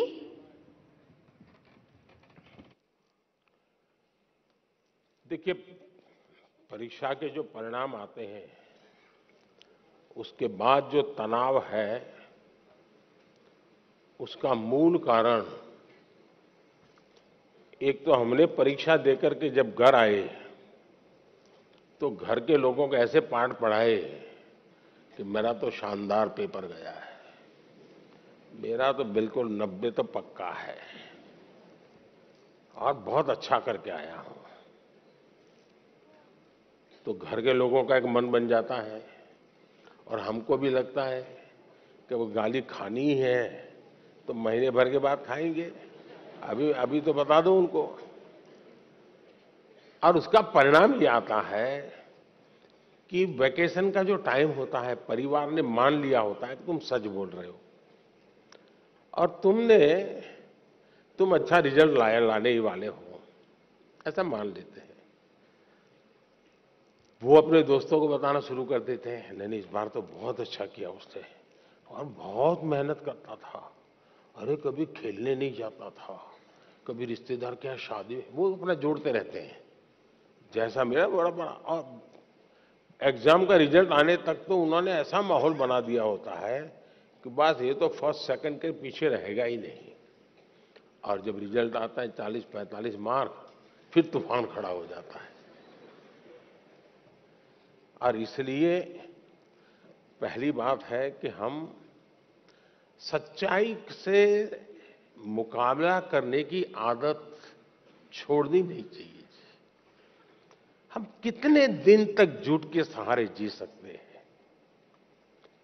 स्वीकार करना चाहिए, हाँ मैं आज गया लेकिन मैं एग्जाम ठीक से नहीं गई मेरी, मैंने कोशिश की थी, अच्छा नहीं हुआ। अगर पहले से ही आप कह देंगे और मान लीजिए 5 मार्क ज्यादा आ गए तो आपने देखा होगा घर में तनाव नहीं होगा। वो कहेंगे अरे तू तो कहता था बहुत खराब गया, तुम तो अच्छे मार्क लेके आए हो। स्टैंडर्ड जो मानदंड है ना वो सेट हो जाता है, उससे अच्छा दिखता है। इसलिए आपको, दूसरा है तनाव का कारण, आपके दिमाग में आपके दोस्त भरे रहते हैं। वो ऐसा करता है तो मैं ऐसा करूंगा, वो ऐसा करता है तो मैं ऐसा करूंगा। क्लास में कोई बहुत ही होनहार बच्चा होता है, हम भी होनहार होते हैं, 19-20 का फर्क होता है। दिन रात हम उस कंपटीशन के भाव में जीते हैं। तनाव का ये भी एक कारण होता है। हम अपने लिए जिए, अपने में जिए, अपनों से सीखते हुए जिए। सीखना सबसे चाहिए, लेकिन अपने भीतर के सामर्थ्य पर बल देना चाहिए। अगर ये हम करते हैं तो तनाव से मुक्ति की संभावनाएं बढ़ जाती है। दूसरा, जीवन की तरफ हमारी सोच क्या है। जिस दिन हम मानते हैं कि ये एग्जाम गई मतलब जिंदगी गई, फिर तो तनाव शुरू होना ही होना है। जीवन किसी एक स्टेशन पर रुकता नहीं है जी। अगर एक स्टेशन छूट गया तो दूसरी ट्रेन आएगी, दूसरे बड़े स्टेशन पे ले जाएगी। अब चिंता मत कीजिए।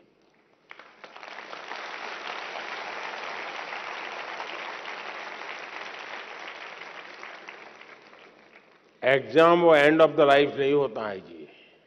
ठीक है, हमारी अपनी कसौटी होनी चाहिए, हम अपने आप को कसते रहें, अपने आप को सजते रहें, ये हमारी कोशिश होनी चाहिए। लेकिन हमें इस तनाव से मुक्ति का मन में संकल्प कर लेना चाहिए। जो भी आएगा, मैं जिंदगी को जीने का तरीका जानता हूं, मैं इससे भी निपट लूंगा। और ये अगर आप निकट कर लेते हैं तो फिर आराम से हो जाता है। और इसलिए मैं समझता हूं कि इस प्रकार के परिणाम के तनाव को कभी कभी उतना मन में लेने की आवश्यकता नहीं है जी। धन्यवाद।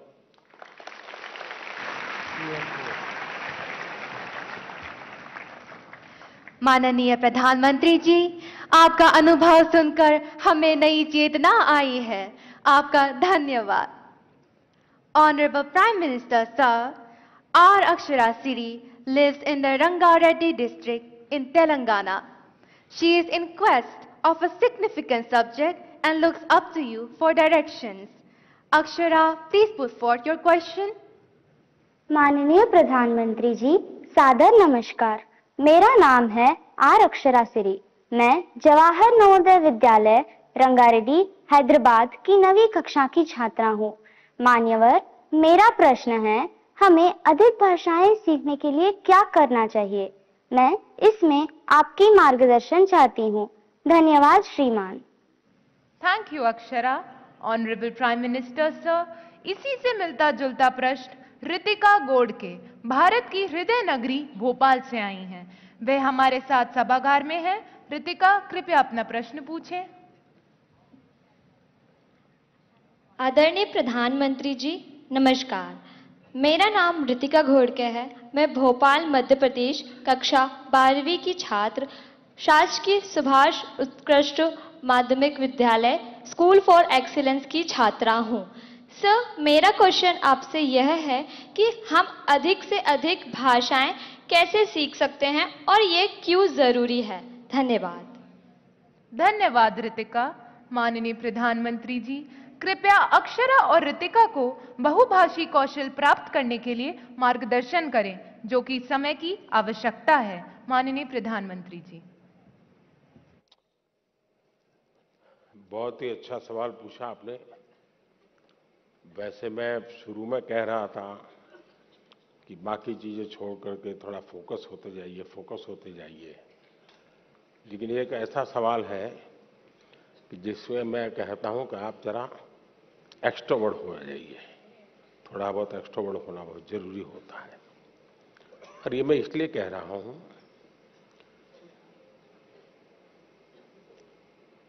भारत विविधताओं से भरा हुआ देश है।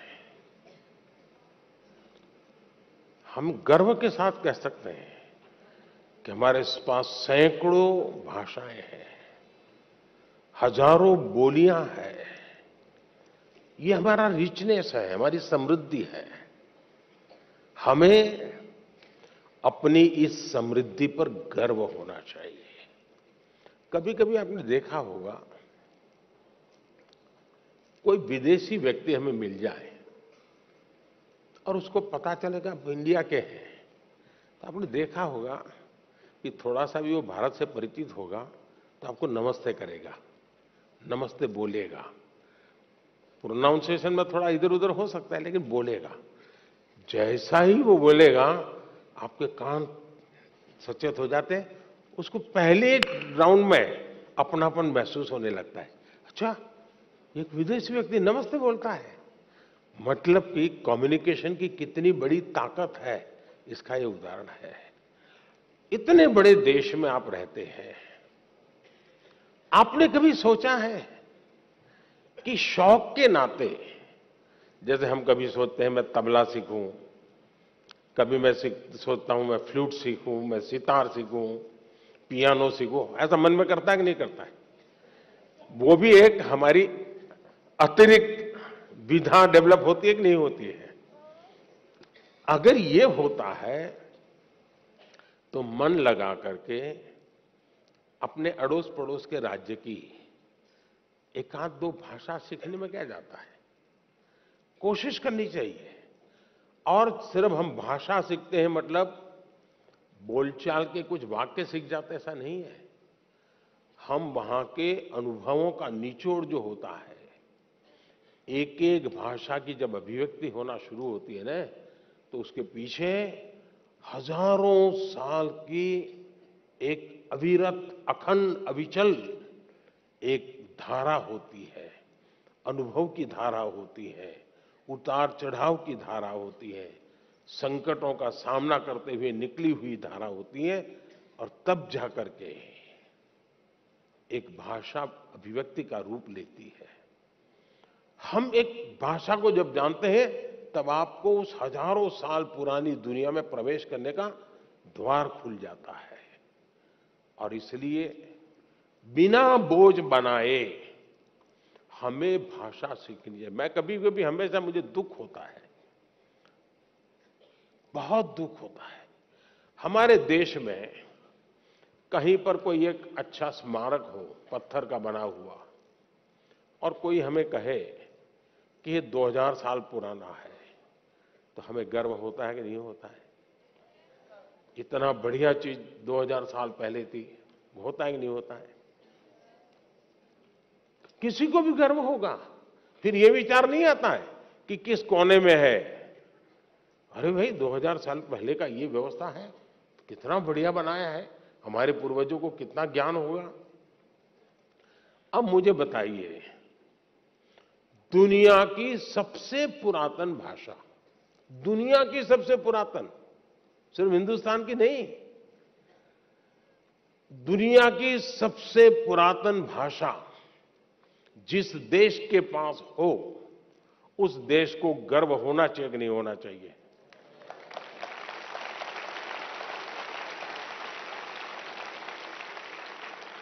सीना तान करके दुनिया को कहना चाहिए कि नहीं कहना चाहिए कि विश्व की सबसे पुरातन भाषा हमारे पास है? कहना चाहिए कि नहीं कहना चाहिए? आपको मालूम है, हमारी तमिल भाषा ये दुनिया की सबसे पुरानी भाषा है, पूरी दुनिया की।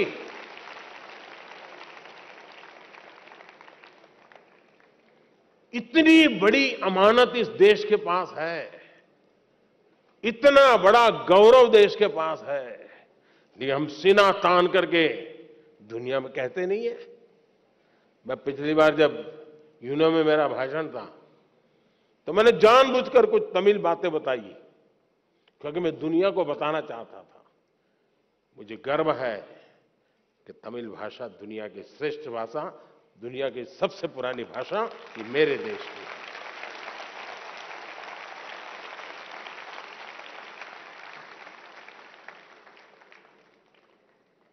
हमें गर्व करना चाहिए। अब देखिए, बड़े आराम से उत्तर भारत का व्यक्ति डोसा खाता है कि नहीं खाता है? खाता है कि नहीं खाता है? संभार भी बड़े मजे से खाता है कि नहीं खाता है? तब तो उसको उत्तर दक्षिण कुछ नजर नहीं आता है। दक्षिण में जाइए आप तो वहां परोठा सब्जी भी मिल जाती है, पूरी सब्जी भी मिल जाती है, और बड़े चाव से लोग खाते हैं। गर्व करते हैं कि नहीं करते हैं? कोई तनाव नहीं होता है, कोई रुकावट नहीं होती है। जितनी सहजता से बाकी जिंदगी आती है उतनी ही सहजता से, और मैं तो चाहूंगा हर किसी ने कोशिश करनी चाहिए कि अपनी मातृभाषा के उपरांत भारत की कोई न कोई भाषा, कुछ तो सेंटेंसेस आने चाहिए। आप देखिए कि आपको आनंद आएगा जब ऐसे व्यक्ति को मिलोगे और दो वाक्य भी अगर आप उसकी भाषा में बोलोगे, एकदम अपनापन हो जाएगा। और इसलिए भाषा को बोझ के रूप में नहीं। अब मुझे याद है, मैं जब बहुत साल पहले की बात थी, सामाजिक काम में लगा था, तो मैंने एक बच्चे को, और मैंने देखा है कि बच्चों में भाषा को कैच करने की बड़ी गजब की ताकत होती है, हड़प कर देते बहुत तेजी से। तो मैं कभी, हमारे यहाँ कैलिको मिल के एक मजदूर परिवार था अहमदाबाद में, तो मैं कभी उनके यहाँ भोजन के लिए जाता था। तो वहां एक बच्ची थी, वो कई भाषाएं बोलती थी। क्यों? क्योंकि एक तो वो मजदूरों की कॉलोनी थी, तो कॉस्मोपॉलिटन थी। उसकी माताजी केरल से थी, पिताजी बंगाल से थे। पूरा कॉस्मोपॉलिटन होने के कारण हिंदी चलती थी। बगल में ये परिवार मराठी था, और स्कूल जो होती थी वो गुजराती होती थी। मैं हैरान था, वो 7-8 साल की बच्ची बंगाली, मराठी, मलयालम, हिंदी इतनी तेज गति से बढ़िया बोलती थी। और घर में अगर 5 लोग बैठे हैं, इससे बात करनी है तो बंगाली में करेगी, इससे करेगी तो मलयालम में करेगी, इससे करेगी तो गुजराती में करेगी। 8-10 साल की बच्ची थी, यानी उसकी प्रतिभा खिल रही थी। और इसलिए मेरा तो आपसे आग्रह रहेगा कि हमें अपनी विरासत पे, और मैंने तो इस बार लाल किले से भी कहा था पंच प्राण की बात, अपनी विरासत पे हमें गर्व होना चाहिए। और हमें गर्व होना चाहिए कि हमारे पूर्वजों ने ऐसी भाषा हमें दी है। ये हर हिंदुस्तानी को गर्व होना चाहिए, हर भाषा पे गर्व होना चाहिए। बहुत बहुत धन्यवाद। माननीय प्रधानमंत्री जी, बहुभाषिकता पर आपके मार्गदर्शन के लिए धन्यवाद। Honorable Prime Minister, sir, from the historically acclaimed city of Cuttack, Sunanya Tripathi, who is a teacher, requests your directions on an important matter. Ma'am, please ask your question. नमस्कार। माननीय प्रधानमंत्री श्री नरेंद्र मोदी जी, मैं सुनैना त्रिपाठी कृष्णमूर्ति वॉल स्कूल कटक ओडिशा से हूँ। मेरा प्रश्न यह है कि कक्षा में विद्यार्थियों को रुचिपूर्ण पढ़ाई के लिए कैसे आकर्षित करें तथा जीवन का सार्थक मूल्य कैसे सिखाएं, साथ ही कक्षा में अनुशासन के साथ पढ़ाई को रोचक कैसे बनाएं। धन्यवाद। Honorable Prime Minister, sir, Sunanya Tripathi wishes your guidance on motivating students for taking interest in academics. Honorable Prime Minister, sir. ये सवाल टीचर का था। हाँ, सही था ना?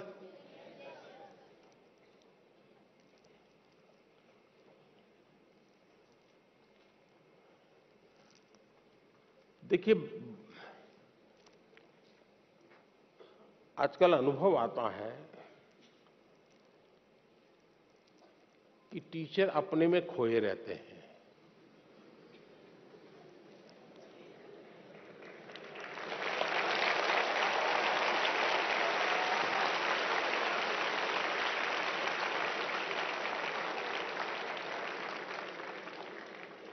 अभी तो मेरे आधा वाक्य बोला, आपने पकड़ लिया।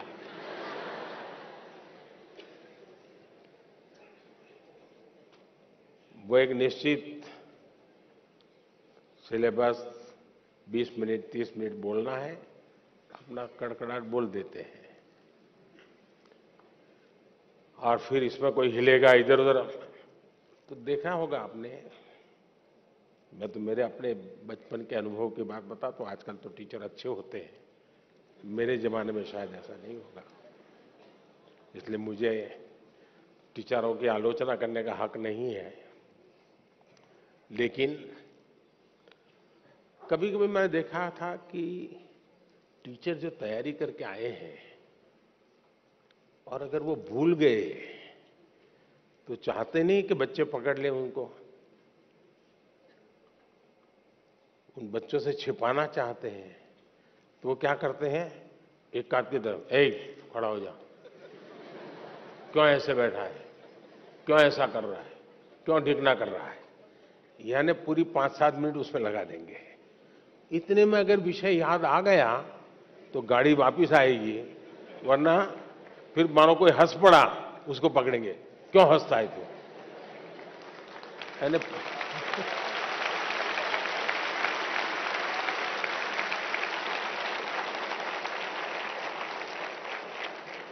अच्छा, आज भी ऐसा ही होता है?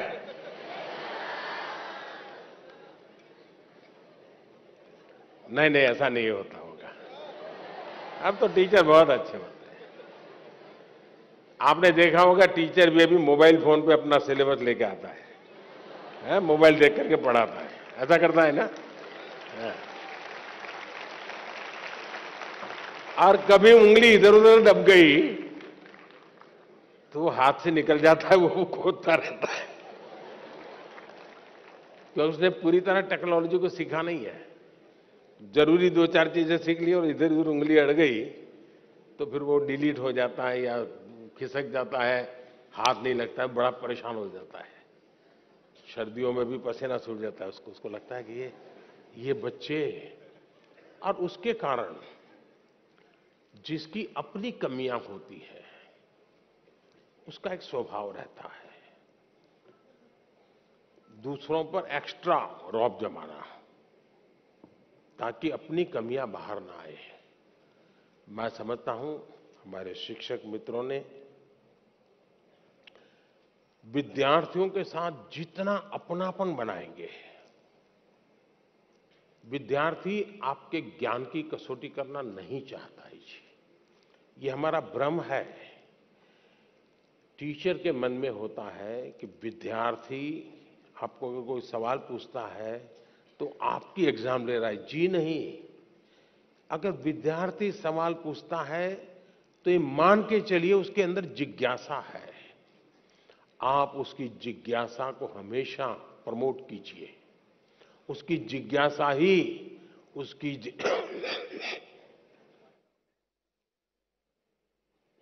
जिज्ञासा ही उसकी जिंदगी की बहुत बड़ी अमानत है। किसी भी जिज्ञासु को चुप मत कीजिए, उसको टोक मत दीजिए, उसको सुनिए, आराम से सुनिए। अगर जवाब नहीं आता है तो आप उसको कहिए, देख बेटे तूने बहुत अच्छी बात कही है और मैं तुम्हें जल्दबाजी में जवाब दूंगा तो अन्याय होगा।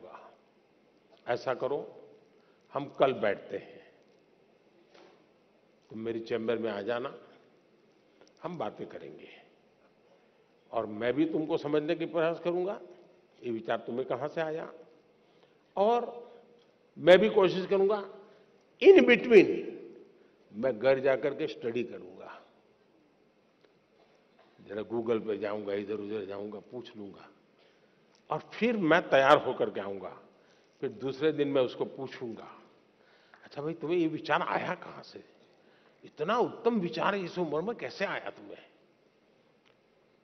उसको पुचकारते हुए फिर कहिए, देख सचमुच में ऐसा नहीं है, रियलिटी ये है। वो तुरंत स्वीकार कर लेगा।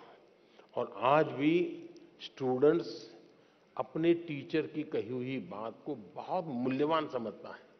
अगर एकांत गलत बात बता दी तो उसकी जिंदगी में वो रजिस्टर हो जाती है। और इसलिए बात बताने से पहले समय लेना बुरा नहीं है, हमने बाद में भी बताए तो चलता है। दूसरा डिसिप्लिन का सवाल है। क्लास में कभी कभी टीचर को क्या लगता है, अपना रुआब प्रभाव पैदा करने के लिए जो सबसे दुर्बल स्टूडेंट होता है ना, उसको पूछेंगे बताओ तुम समझे कि नहीं समझे, तो करता रहेगा, तू मैं चलेगा, तो फिर वो डांट देंगे कि मैं इतनी मेहनत कर रहा हूं, इतना पढ़ा रहा हूं, तुमको कुछ समझ नहीं आ रही है।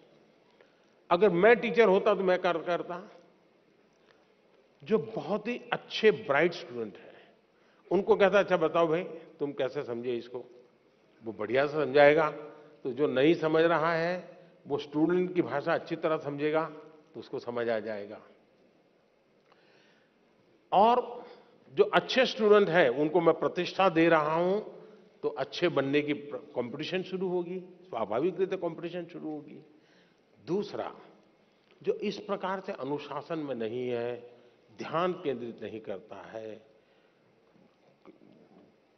क्लास में भी कुछ न कुछ और एक्टिविटी करता है, टीचर अगर उसको अलग बुला ले, अलग बुला करके बात करे, प्यार से बात करे, देख यार कल कितना बढ़िया विषय था, अब तुम खेल रहे थे, अब चलो आज खेलो, मेरे सामने खेलो, तुम्हें भी मजा आएगा, मैं भी देखूं क्या खेलते थे। अच्छा बताओ तुम ये खेलने का काम बाद में करते हैं और तुमने ध्यान दिया होता तो फायदा होता कि नहीं होता। उससे अगर संवाद करते तो उसको एक अपनापन महसूस होता, वो कभी इनडिसिप्लिन नहीं करता जी। लेकिन उसके ईगो को अपने अगर हर्ट किया तो फिर दिमाग फट गएगा।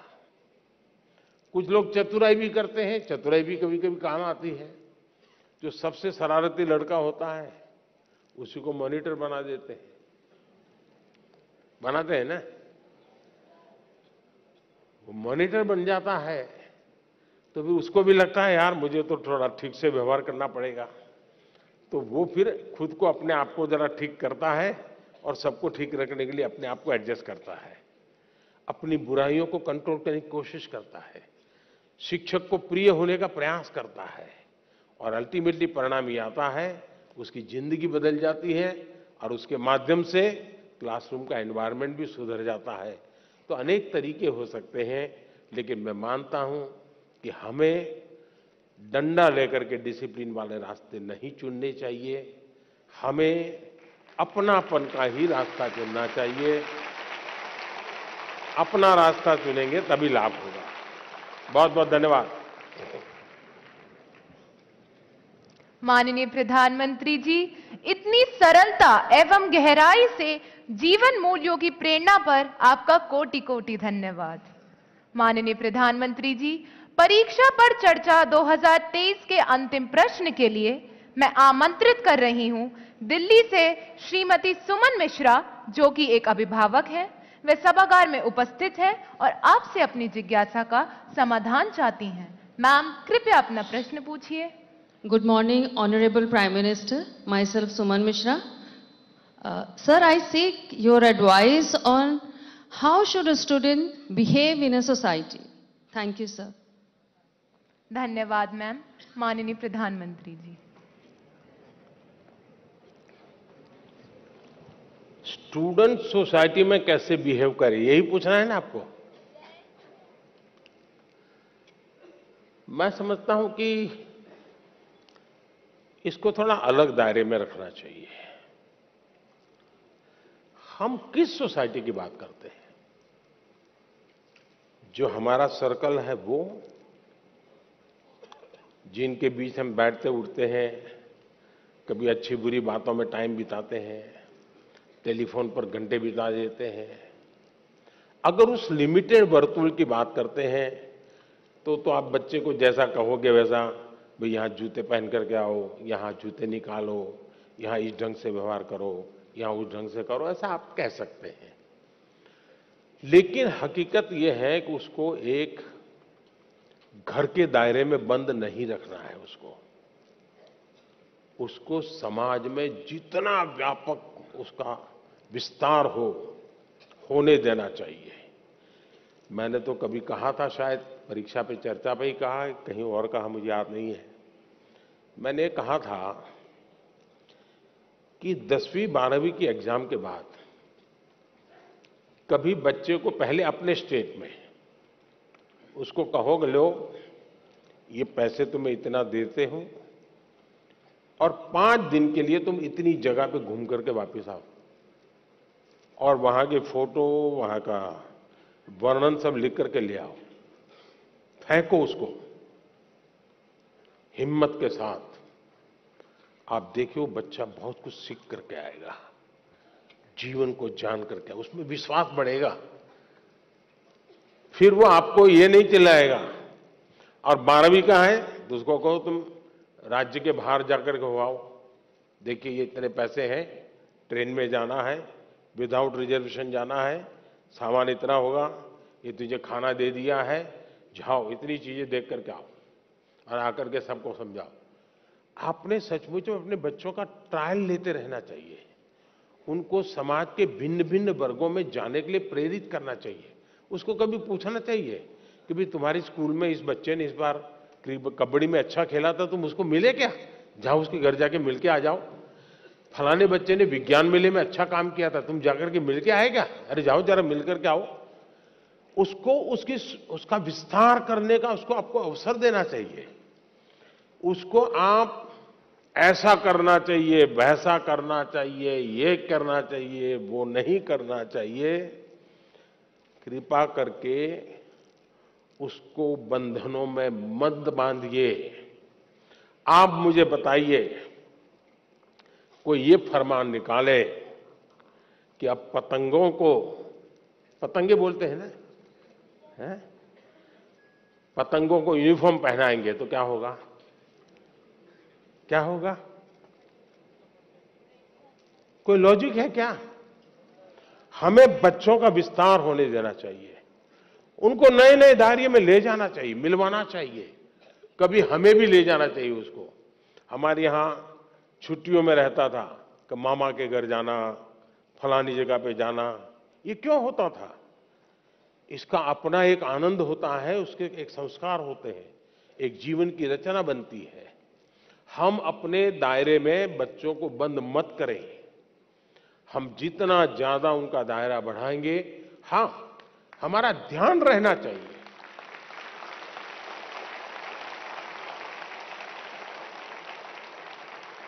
हमारा ध्यान रहना चाहिए कि उसकी आदतें कहीं खराब तो नहीं हो रही है, कमरे में खोया हुआ तो नहीं रहता है, उदासीन तो नहीं रहता है। पहले भोजन पे बैठता था तो कितनी हंसी मजाक करता था, आजकल हंसी मजाक बंद कर दी, क्या प्रॉब्लम है? माँ बाप को तुरंत स्पार्क होना चाहिए।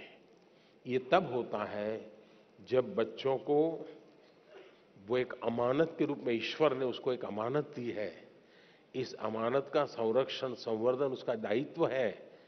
ये भाव अगर होता है तो परिणाम अच्छे आते हैं। ये भाव अगर होता है मेरा बेटा है, मैं कहूंगा वही करेगा, मैं ऐसा था इसलिए तुझे ऐसा बनना है, मेरी जिंदगी में ऐसा था तेरी जिंदगी में ऐसा होगा, तो फिर बात बिगड़ जाती है। और इसलिए आवश्यकता यही है कि खुलेपन से हमें समाज के विस्तार की तरफ उसको ले जाने का प्रयास करना चाहिए, उसको जीवन की भिन्न भिन्न चीजों में जुड़ने के लिए प्रेरित करना चाहिए।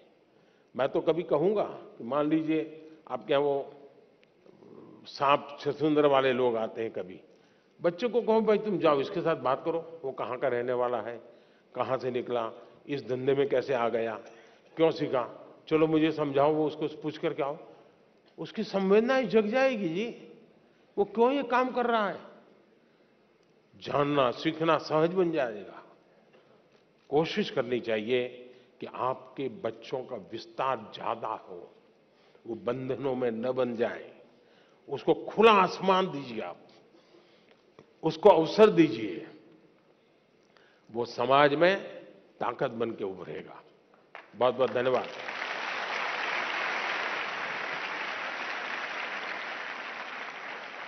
Thank you, Honorable Prime Minister, sir, for your inspirational insights in matters that had been concerning many exam warriors, and for making exams not a reason to worry, but a season to celebrate and enjoy. This brings us to the culmination of a spectacular event that was a symphony of inspiration and encouragement, a melody of memories that will forever resonate within our hearts. We extend our deepest thanks and gratitude to the Honorable Prime Minister for gracing this hall with his presence and infusing us with his radiant spirit.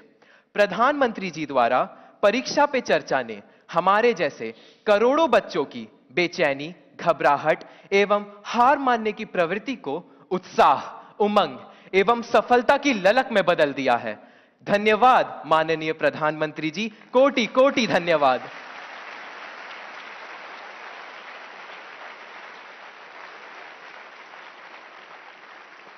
आप सबका भी बहुत बहुत धन्यवाद। और मैं जरूर चाहूंगा कि हमारे विद्यार्थी, हमारे अभिभावक, हमारे टीचर्स ये अपने जीवन में तय करें कि परीक्षा का जो बोझ बढ़ता चला जा रहा है, एक वातावरण क्रिएट हो रहा है, उसको जितना ज्यादा हम डाइल्यूट कर सकते हैं करना चाहिए। जीवन का उसको सहज हिस्सा बना देना चाहिए, जीवन का एक सहज क्रम बना देना चाहिए। अगर ये करेंगे तो परीक्षा अपने आप में एक उत्सव बन जाएगी। हर परीक्षार्थी का जीवन उमंग से भर जाएगा और ये उमंग उत्कर्ष की गारंटी होता है। उस उत्कर्ष की गारंटी उमंग में है। उस उमंग को लेकर के आप चलें, यही मेरी आपको शुभकामनाएं हैं। बहुत बहुत धन्यवाद।